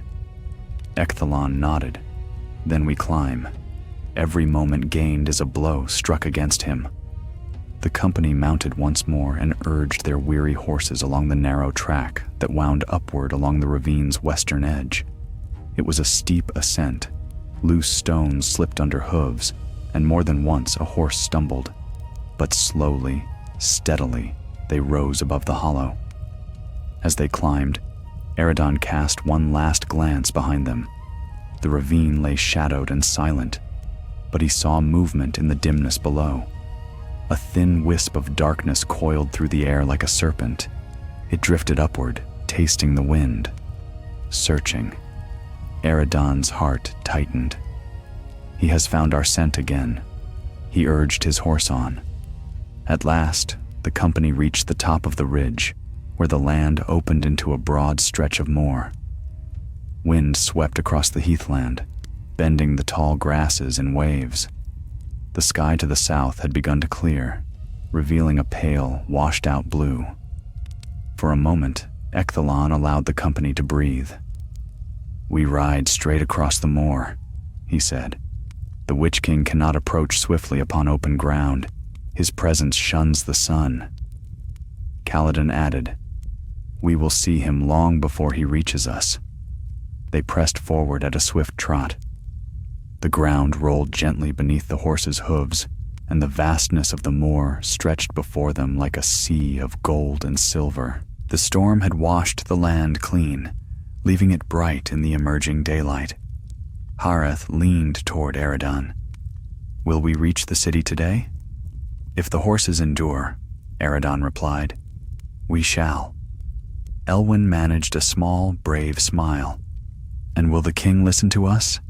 "He will," Eredon answered, "for we carry the truth of Rhudaur's fall." Those words strengthened the company, yet unease lingered like a shadow just beyond sight. They rode for miles, the moor stretching endlessly ahead, until at last the path dipped toward a long slope bordered by ancient stone watchposts, remnants of a time when Arthedane's borders were well guarded. Ecthalon pointed. "Beyond this pass lies Tarmar Vale. We make for it." But as they descended, the wind shifted. A cold gust swept across the moor, unnatural and sharp. The horses shied, men stiffened. Eredon looked back. Far behind them, too far for mortal eyes to mark clearly, stood a single dark shape upon the ridge they had left. Black mantle flaring in the wind, motionless, towering, the Witch King. Kaladin muttered, "He steps upon open ground even beneath the sun." Ecthalon's voice hardened. "He gathers his strength. The day wanes." They urged their horses forward, but the Witch King did not pursue. He simply stood upon the high ridge, watching them. His presence pressed against their minds, a distant weight, yet heavy enough to chill the blood. Eredon felt the whispers again, quiet, crawling thoughts at the edge of hearing, words of despair, of futility, of ruin. He clenched his jaw. "He means to break our resolve." Kaladin spat into the dust. "Let him watch, then. We will reach Fornost despite him." They reached the base of the slope and entered the low fields of Tarmar Vale. Here the land grew greener, dotted with thorn bushes and small clusters of willow. A narrow stream wound through the vale, its waters bright beneath the pale sunlight. But as they approached the stream, one of the front scouts raised a hand. "Captain, look." Beside the water lay footprints, many of them, bootprints of hillmen pressed deep in the soft earth, and not old, hours at most. Ecthalon's expression darkened. "He drives his servants ahead of us. He closes his net." Kaladin surveyed the tracks. They crossed the stream and swept south, perhaps toward the far villages. "Or perhaps they wait in ambush," Eredon said. Ecthalon turned to the men. "Keep your guard. We pass swiftly." They crossed the stream and continued west, following the curving rise of the vale. But unease grew with every step. Ravens circled overhead, cawing harshly. A lone farmhouse stood in the distance, doors broken, roof collapsed, smoke rising faintly from its ruins. Hareth whispered, "Did they do this?" Eredon did not answer. Suddenly, a horn blast echoed across the vale, shrill and harsh. Hillmen burst from behind the farmhouse, charging down the slope with wild cries. Dozens of them. Behind them came a second wave, emerging from the thorn bushes to the north. They swarmed the vale like wolves descending upon prey. Ecthalon shouted, "Form ranks! Defend the children!" The rangers moved with practiced discipline, forming a semicircle as the hillmen crashed upon them. The clash rang across the vale. Swords struck shields, spears thrust, horses screamed. Eredin fought at the front, cutting down a charging warrior with swift precision. A second leapt at him, axe raised high. Eredin parried and countered, striking the man down. Caladan fired arrow after arrow, felling foes before they reached the line. But still the hillmen came. Eredin shouted to Ecthalon, "This is no raid. They mean to delay us." Ecthalon grimaced. "Then we break them quickly." He raised his sword and charged, scattering warriors before him. The rangers surged behind him, driving into the center of the hillmen's line. For a moment, the tide turned. Then the ravens screamed. Eredin looked up and felt his heart sink. The Witch King stood upon the far ridge of the vale, black cloak rippling though no wind touched it. He did not move. He simply watched. And the hillmen surged with renewed fury. The battle grew fierce. Eredin's arm ached with strain. A warrior broke through the line and lunged toward Elwyn. She cried out, but Caladan was there, blade flashing, cutting the man down before he reached her. Hareth clung to her, eyes wide with terror. Ecthalon bellowed, "Push to the west! Break their flank!" Gradually, with great effort, the Dunedain forced the hillmen back toward the stream. The wild warriors faltered, their lines wavered, and then, as suddenly as it had begun, the assault broke. The hillmen fled, scattering into the thorny fields, leaving their wounded behind. The ravens wheeled and followed. Eredin looked to the ridge. The Witch King was gone. Ecthalon drew a ragged breath. This was a test. He measures our strength. Caladan wiped blood from his cheek. And delays us. Every moment lost serves him. Eredin turned toward the west, where a faint distant line marked the plains leading toward Fornost. "We ride," he said, "while daylight remains." And though exhaustion weighed upon them all, the company mounted once more, driven by the knowledge that the shadow behind them did not rest, did not tire, and would not cease until they were crushed beneath his will. Dusk crept across the plains like a weary traveler, dragging long shadows over the rolling grasslands of northern Arthedain. The sun dipped low, red as a dying ember, staining the horizon with a somber glow. Eredin felt the day slipping away like sand through desperate fingers. The Witch King's presence weighed upon them, distant yet unshakable, a cold certainty that night would bring renewed peril. Ecthalon kept the pace swift, though the horses staggered from exhaustion. "We must reach the Stoneway Road before darkness falls," he said. "Once upon that road, the path to Fornost lies clear." Caladan rode beside him. "If the Witch King presses us in the dark, nothing will be clear. Even the bravest heart quails beneath his shadow." Eredin glanced over his shoulder. Elwyn and Hareth rode close behind, perched before a ranger whose arm encircled them firmly. Their eyes, though weary, were bright with courage. Barathil followed at the rear, leaning heavily in his saddle, lips pale with pain. Yet he uttered no complaint. They passed through low hills dotted with hardy shrubs and scattered stones. The earth bore signs of ancient settlements, broken walls half buried by time, forgotten hearths, and toppled standing stones. All whispered of a past when these lands teemed with life and laughter. Now silence claimed them. The wind shifted.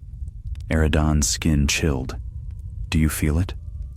Caladan nodded, expression tightening. "The air grows heavy." He draws near again. Ecthalon raised his hand. "Keep formation. Do not break ranks." They pressed on, yet the sense of being hunted grew sharper with each heartbeat.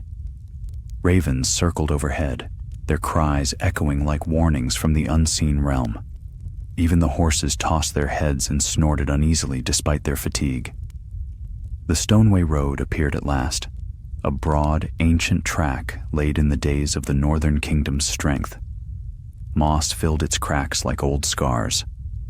The company quickened their pace along its smooth stones, each hoofbeat ringing clear. But the Witch King moved faster. A voice drifted upon the wind, soft, hollow, distant, yet unmistakable. Not words, not a song, a call. The horses shuddered violently, nearly unseating their riders. Barathil slumped forward. Elwyn cried out, clutching her brother. Ecthalon's voice cut through the dread. "Hold fast. Drive your heels. Ride!" Eridan reached across to steady the ranger carrying the children. His own horse trembled, but obeyed.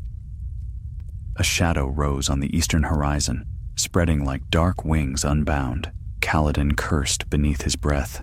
"He comes!" The Witch King appeared atop a distant hill, no more than a black silhouette against the dying sky, yet vast in presence. His mantle streamed behind him, though no wind moved. He raised a pale sword that gleamed with a sickly light. The air trembled.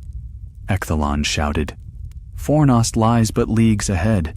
We must reach the outer watchtowers." The company broke into a desperate gallop. The plains stretched wide before them, a sea of grass rolling beneath the soft glow of dusk. But as darkness deepened, the Witch King's power grew. The first assault came not from the Wraith Lord himself, but from the land he tainted. Figures stirred in the tall grass.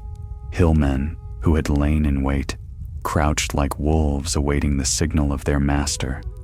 They rose with snarls, rushing toward the riders. Some hurled spears, others leapt to seize reins and drag men from saddles. Ecthalon spurred forward, cutting through the ambushers. "Push through! Do not stop!" Eridan swung low and hard, knocking aside a spear aimed for his horse's throat. Kaladin's arrows sang, striking foes before they closed the distance, yet the ambush was fierce and sudden. A ranger fell with a cry. Another horse toppled, its rider thrust violently to the ground. The children screamed as a hillman lunged for their horse, gripping at the reins. Eridan wheeled with a shout and struck the man across the back, sending him sprawling. Elwyn clutched her brother, eyes wide with terror. "We are here!" Eridan called to her. "Stay low! Hold each other!" The company tore through the ambush, leaving fallen foes behind. But more shadows gathered behind them. The Witch King's presence pressed nearer. Night fell. The world dimmed into shades of gray and black. A pale moon rose, veiled by drifting clouds, and in that half-light, the Witch King descended the hill. His approach was silent. No hoofbeat marked his passage. No dust rose beneath the stride of his steed. The dread of him preceded his form, an icy tide sweeping across the land.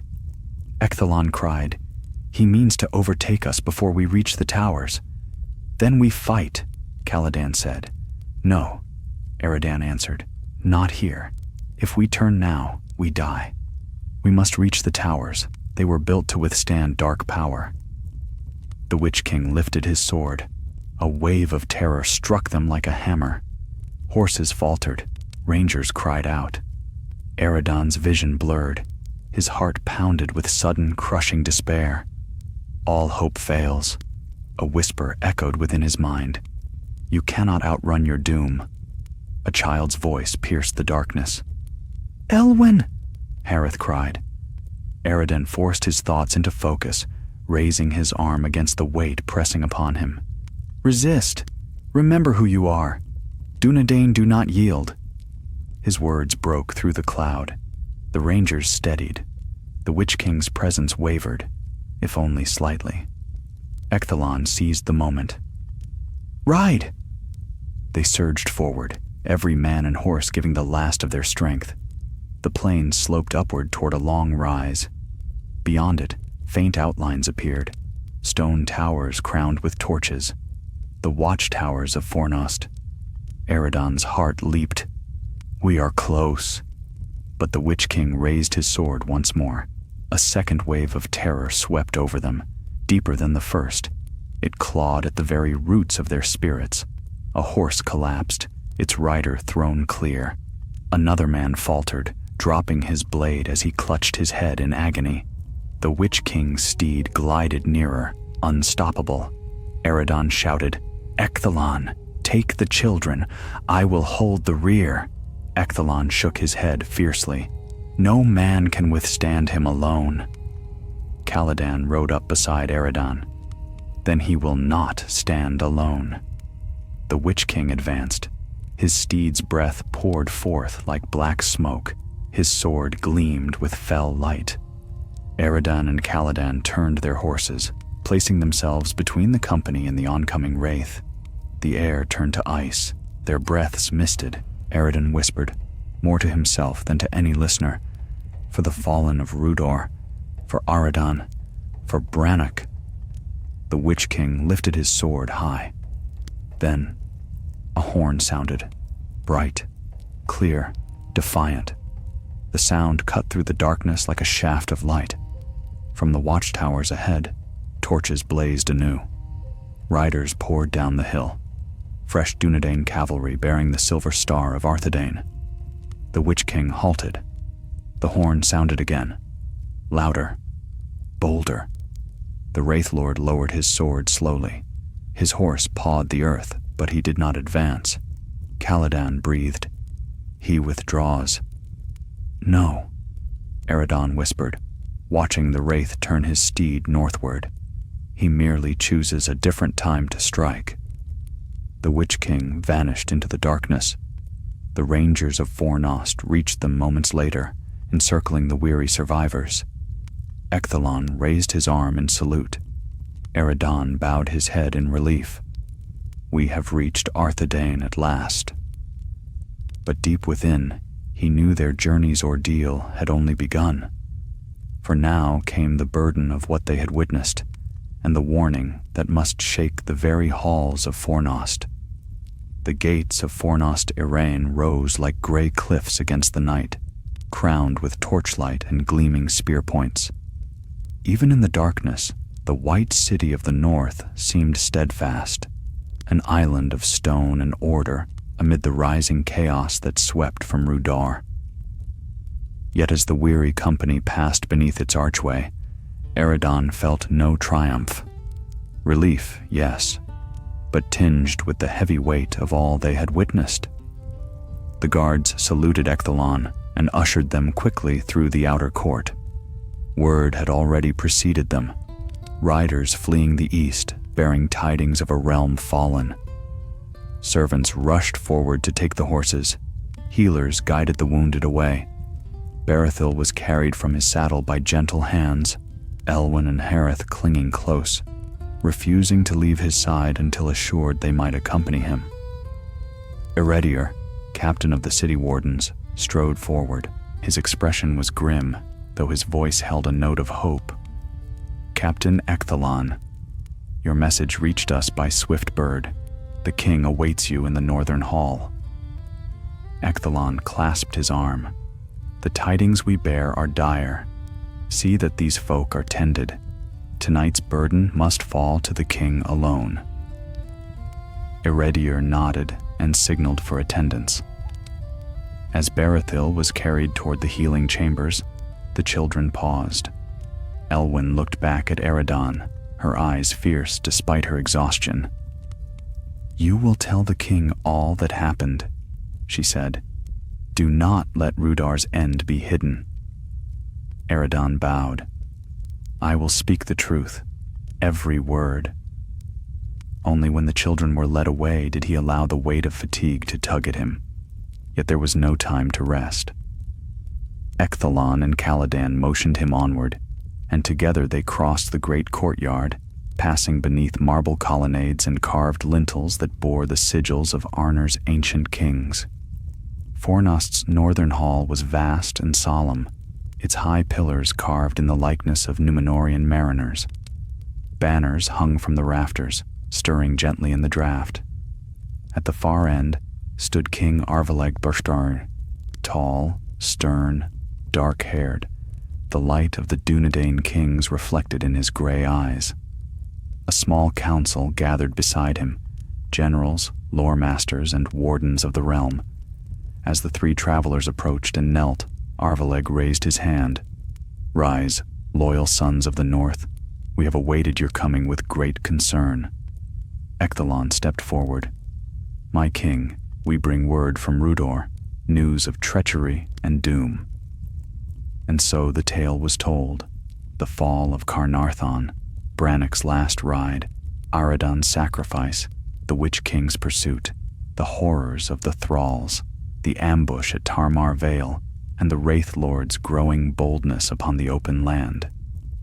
Aradan spoke with controlled clarity, sparing no detail.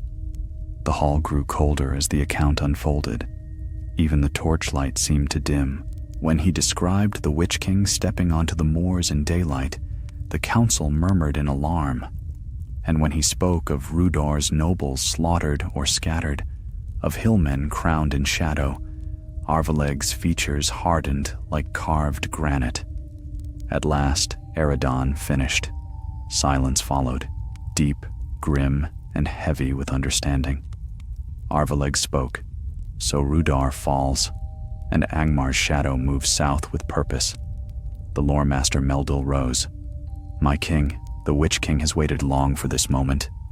Rhudaur's feuds left it ripe for his taking. But if he raises a puppet king there, he may unite all hillmen and march openly upon Arthedain." General Baranor added, "And Cardolan stands weakened as well. If Angmar strikes both kingdoms at once..." Ecthalon bowed. "Then the North Kingdom will face its greatest war since the days of Arnor's division." Arvaleg paced slowly before his council, hands clasped behind his back. "The Witch King believes he may strike us unprepared, but he misjudges the sons of Elendel. We must marshal our strength, call forth every ranger, every border warden, every able house." He turned to Aradan. "Your journey was long and fraught with peril, yet you endured. Tell me, what is the Witch King's intent, not by lore, but by what you saw?" Aradan met the king's steady gaze. "He seeks to break us before the war even begins. He strikes not with armies alone, but with fear, division, and corruption. Rhudaur fell not to siege, but to despair. If he can sow such seeds in Arthedain, then even Fornost's walls may not stand." Arvaleg nodded slowly. "A keen eye, and one I feared would be proven true." The king gestured, and a scribe stepped forward with a quill poised. "This night, we will prepare messages to every stronghold. Our riders will carry warning. The Witch King's advance must be answered with unity." Baranor bowed. "Our armies lie ready to muster, sire." "See it done," Arvaleg replied. Then he turned once more to Aradan, Caladan, and Ecthalon. "You have borne hardship enough. Food and rest shall be prepared for you. But know this, your names will be remembered. For you carried the tale of Rhudaur's ruin, and through you, Arthedain may yet stand." Ecthalon bowed deeply. Caladan followed suit. Aradan knelt, exhaustion finally overtaking the sharp edge of vigilance. But even as the king dismissed them, the heavy oaken doors of the hall burst open. A breathless guard stumbled forward. "My lord, riders approach from the south, messengers from Baranduin. They bear grave news." Arvaleg turned sharply. "What news?" The guard bowed low, voice shaking. "Cardolan calls for aid. Barrow Wights stir in the hills. Villages near Sarn Ford have vanished. And..." His voice cracked.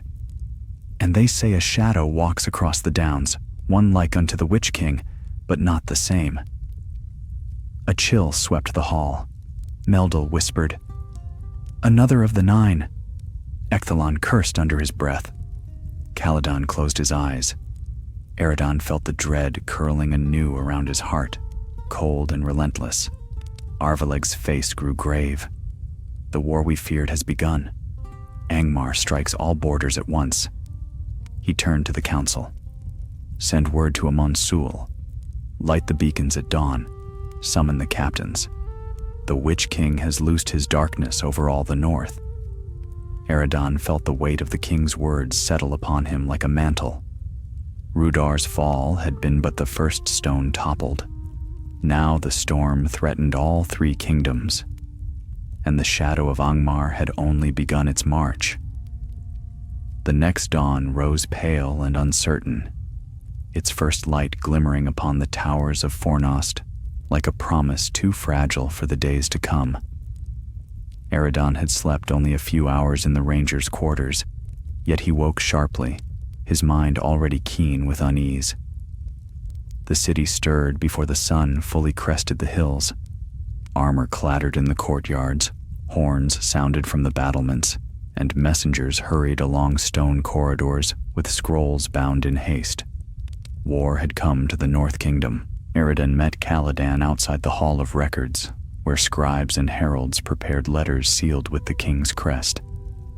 Caladan's cloak fluttered in the cold wind, his eyes shadowed with the weight of what lay ahead.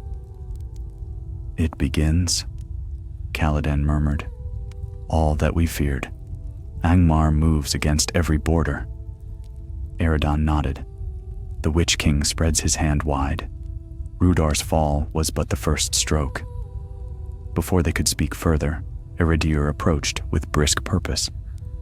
"You are summoned," he said. "The king holds council in the high chamber." They followed him through winding corridors until they came to a tall door of carved oak. Within lay a circular chamber where narrow windows overlooked the northern plains. King Arvaleg stood at a great table strewn with maps and tokens of war. Generals, captains, and lords of the Dunedain filled the room. Arvaleg looked up as they entered.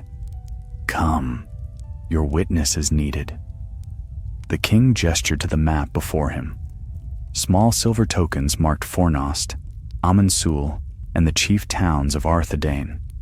Black stones clustered around the hills of Rhudaur and the lands east of the Barrow Downs. Arvaleg addressed the council. "Our scouts confirm it.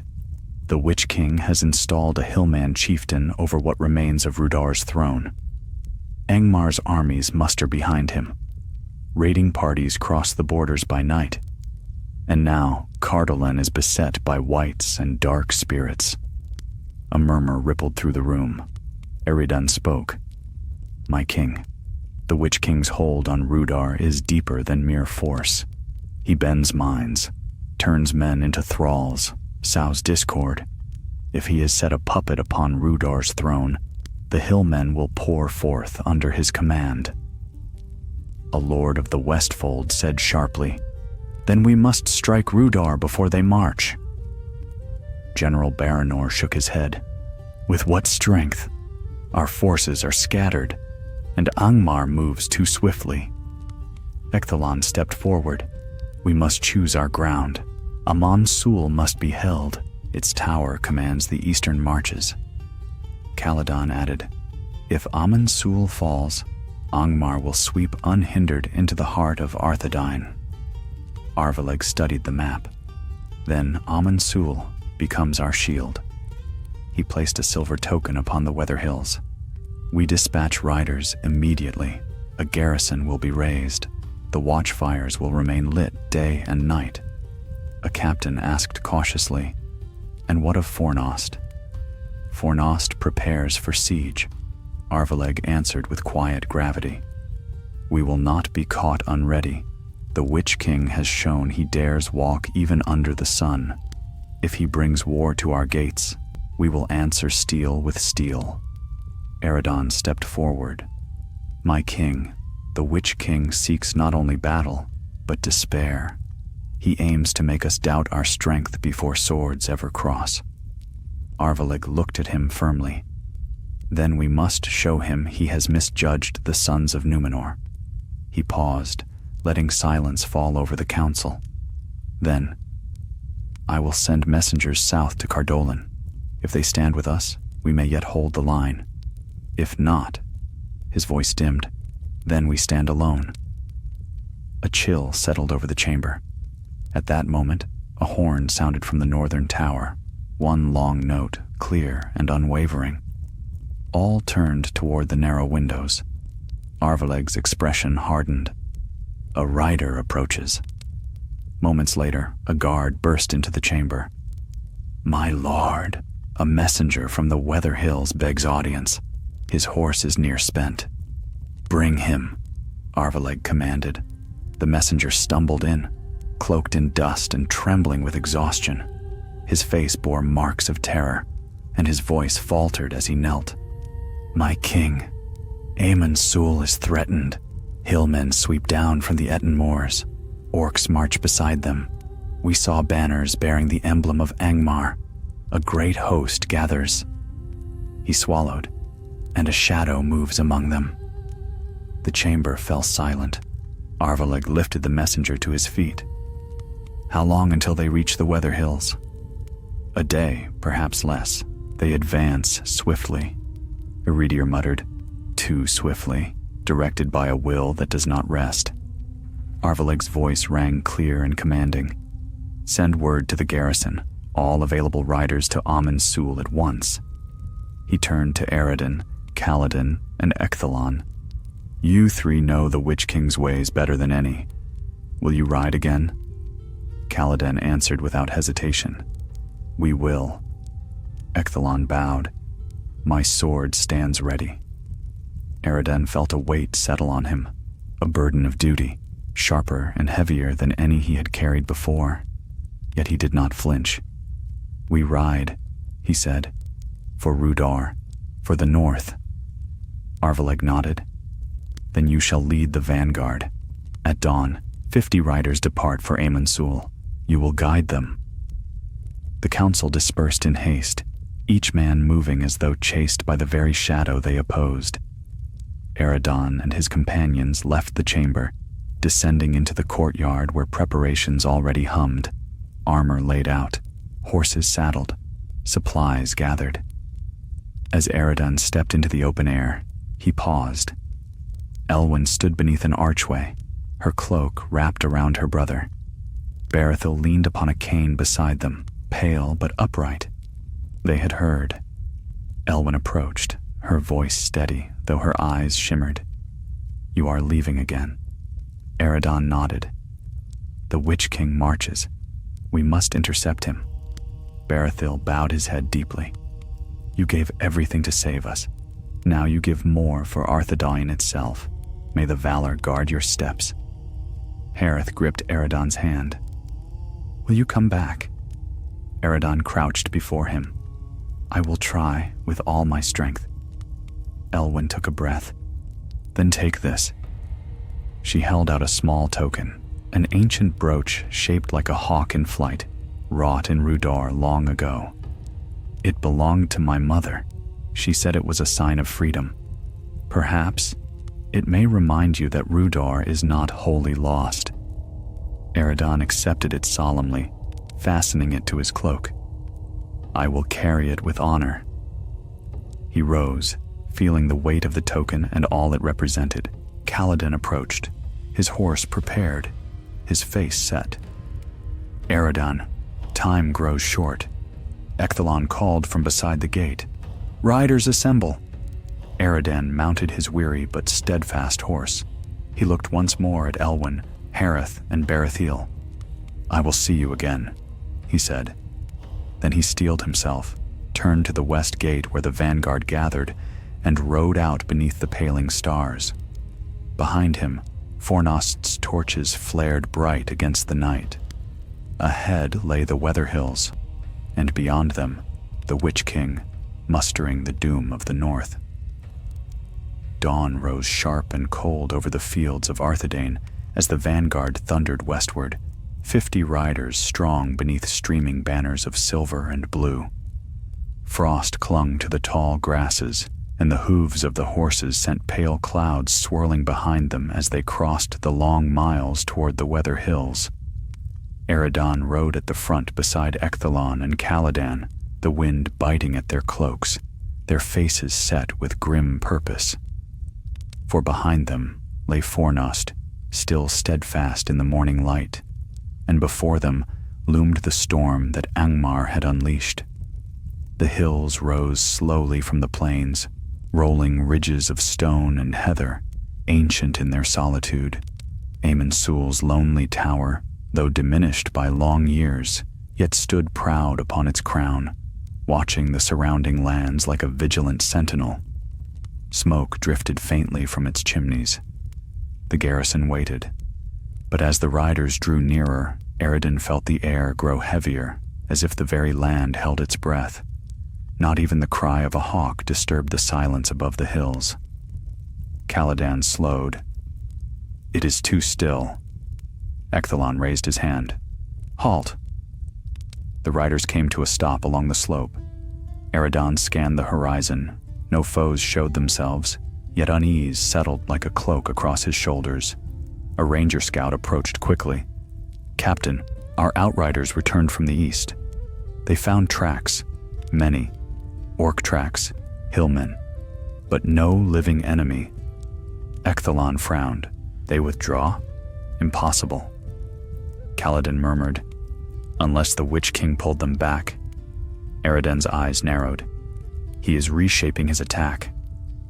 Ecthalon looked from one to the other. "We press forward, but remain ready. This quiet may be a lure." They rode again, now more cautiously. The road wound up the final ridge. The broken crown of Amon Sul came into view, its tower shortened by time, but its foundations still strong.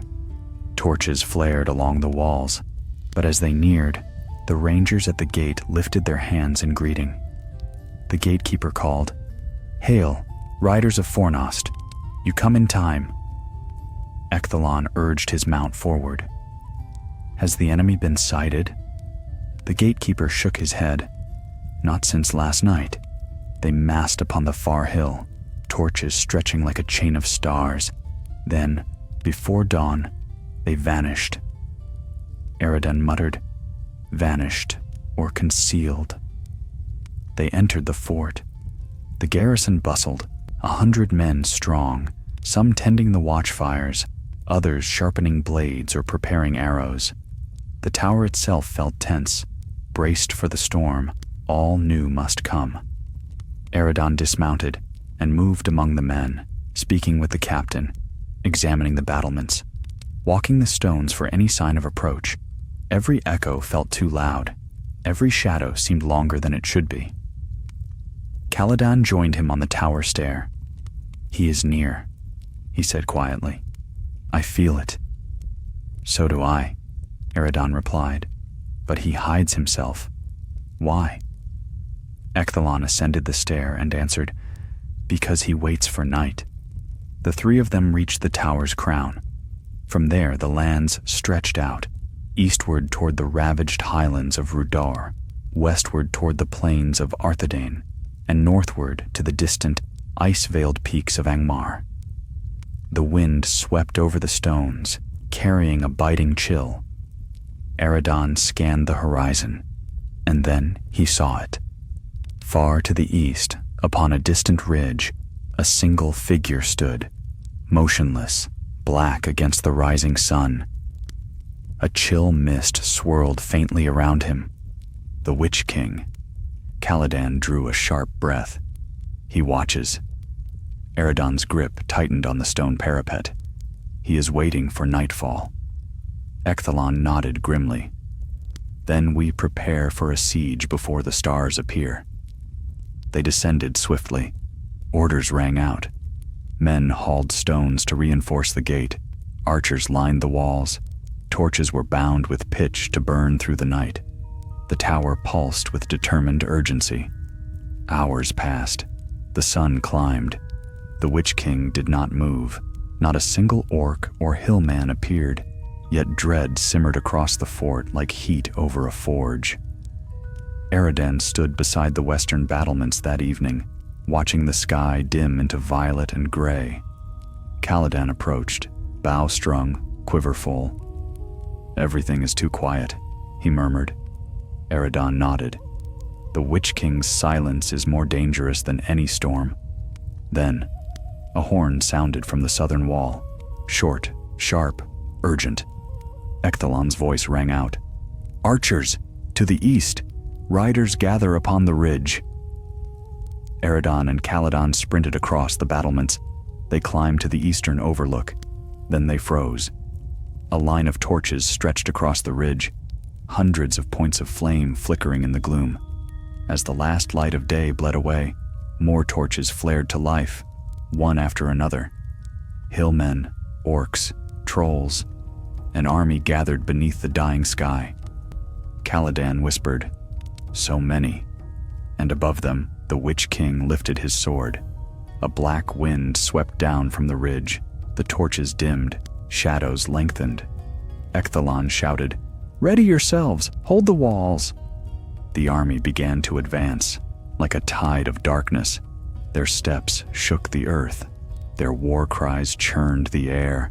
Arrows flew from the battlements, felling the first ranks, but more pressed forward from behind. The ground crawled with shapes, fur-clad hillmen, hulking trolls, orcs with burning eyes. And then the Witch King moved. He descended the ridge like a falling shadow. His presence washed across the battlefield with a chill that cut deeper than steel. Eredon staggered as dread clawed at his spirit. "Stand firm!" Ecthalon shouted, though even his voice trembled. The Witch King raised his hand. A wave of cold darkness crashed against the walls of Amonsul. Men cried out. Some fell to their knees. Torches guttered. The eastern gate shuddered under the assault of trolls' hammers. Eredon fought the dread with all his strength. "Hold! Hold the gate!" The rangers braced their spears just as the trolls struck again.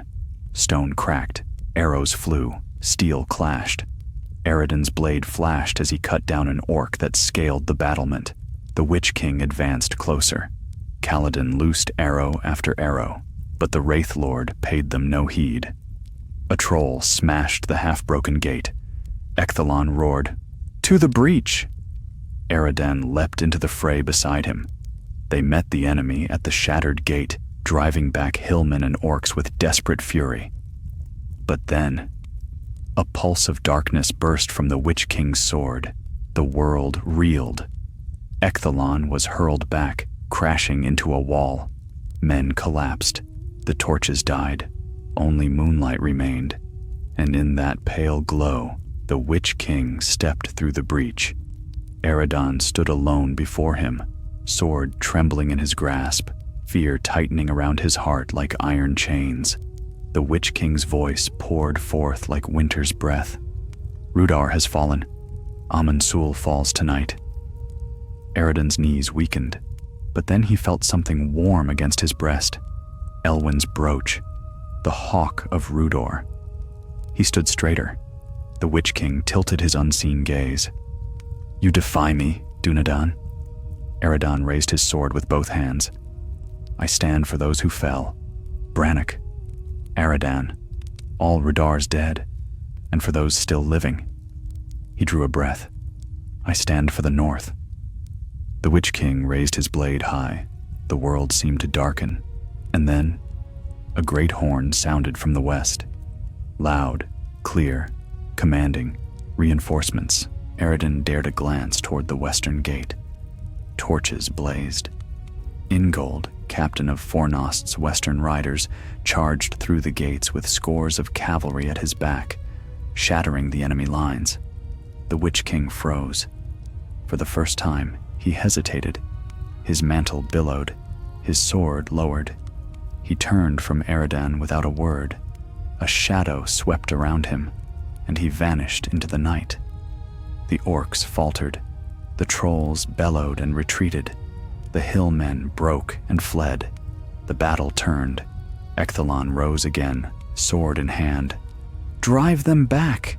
With new strength, the rangers surged forward.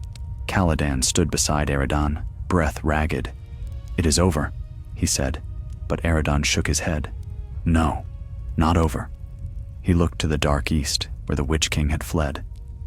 Tonight, Amun-Sul stands, but Rhudaur has fallen, and Angmar will rise again.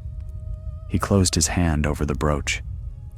This war has only begun, and as dawn approached, pale and trembling over the scarred hills, Amun-Sul still stood, but the shadow of the Witch King reached long across the north. Eridan knew one truth with certainty. The fall of Rhudaur was but the first tale of a darker age yet to come.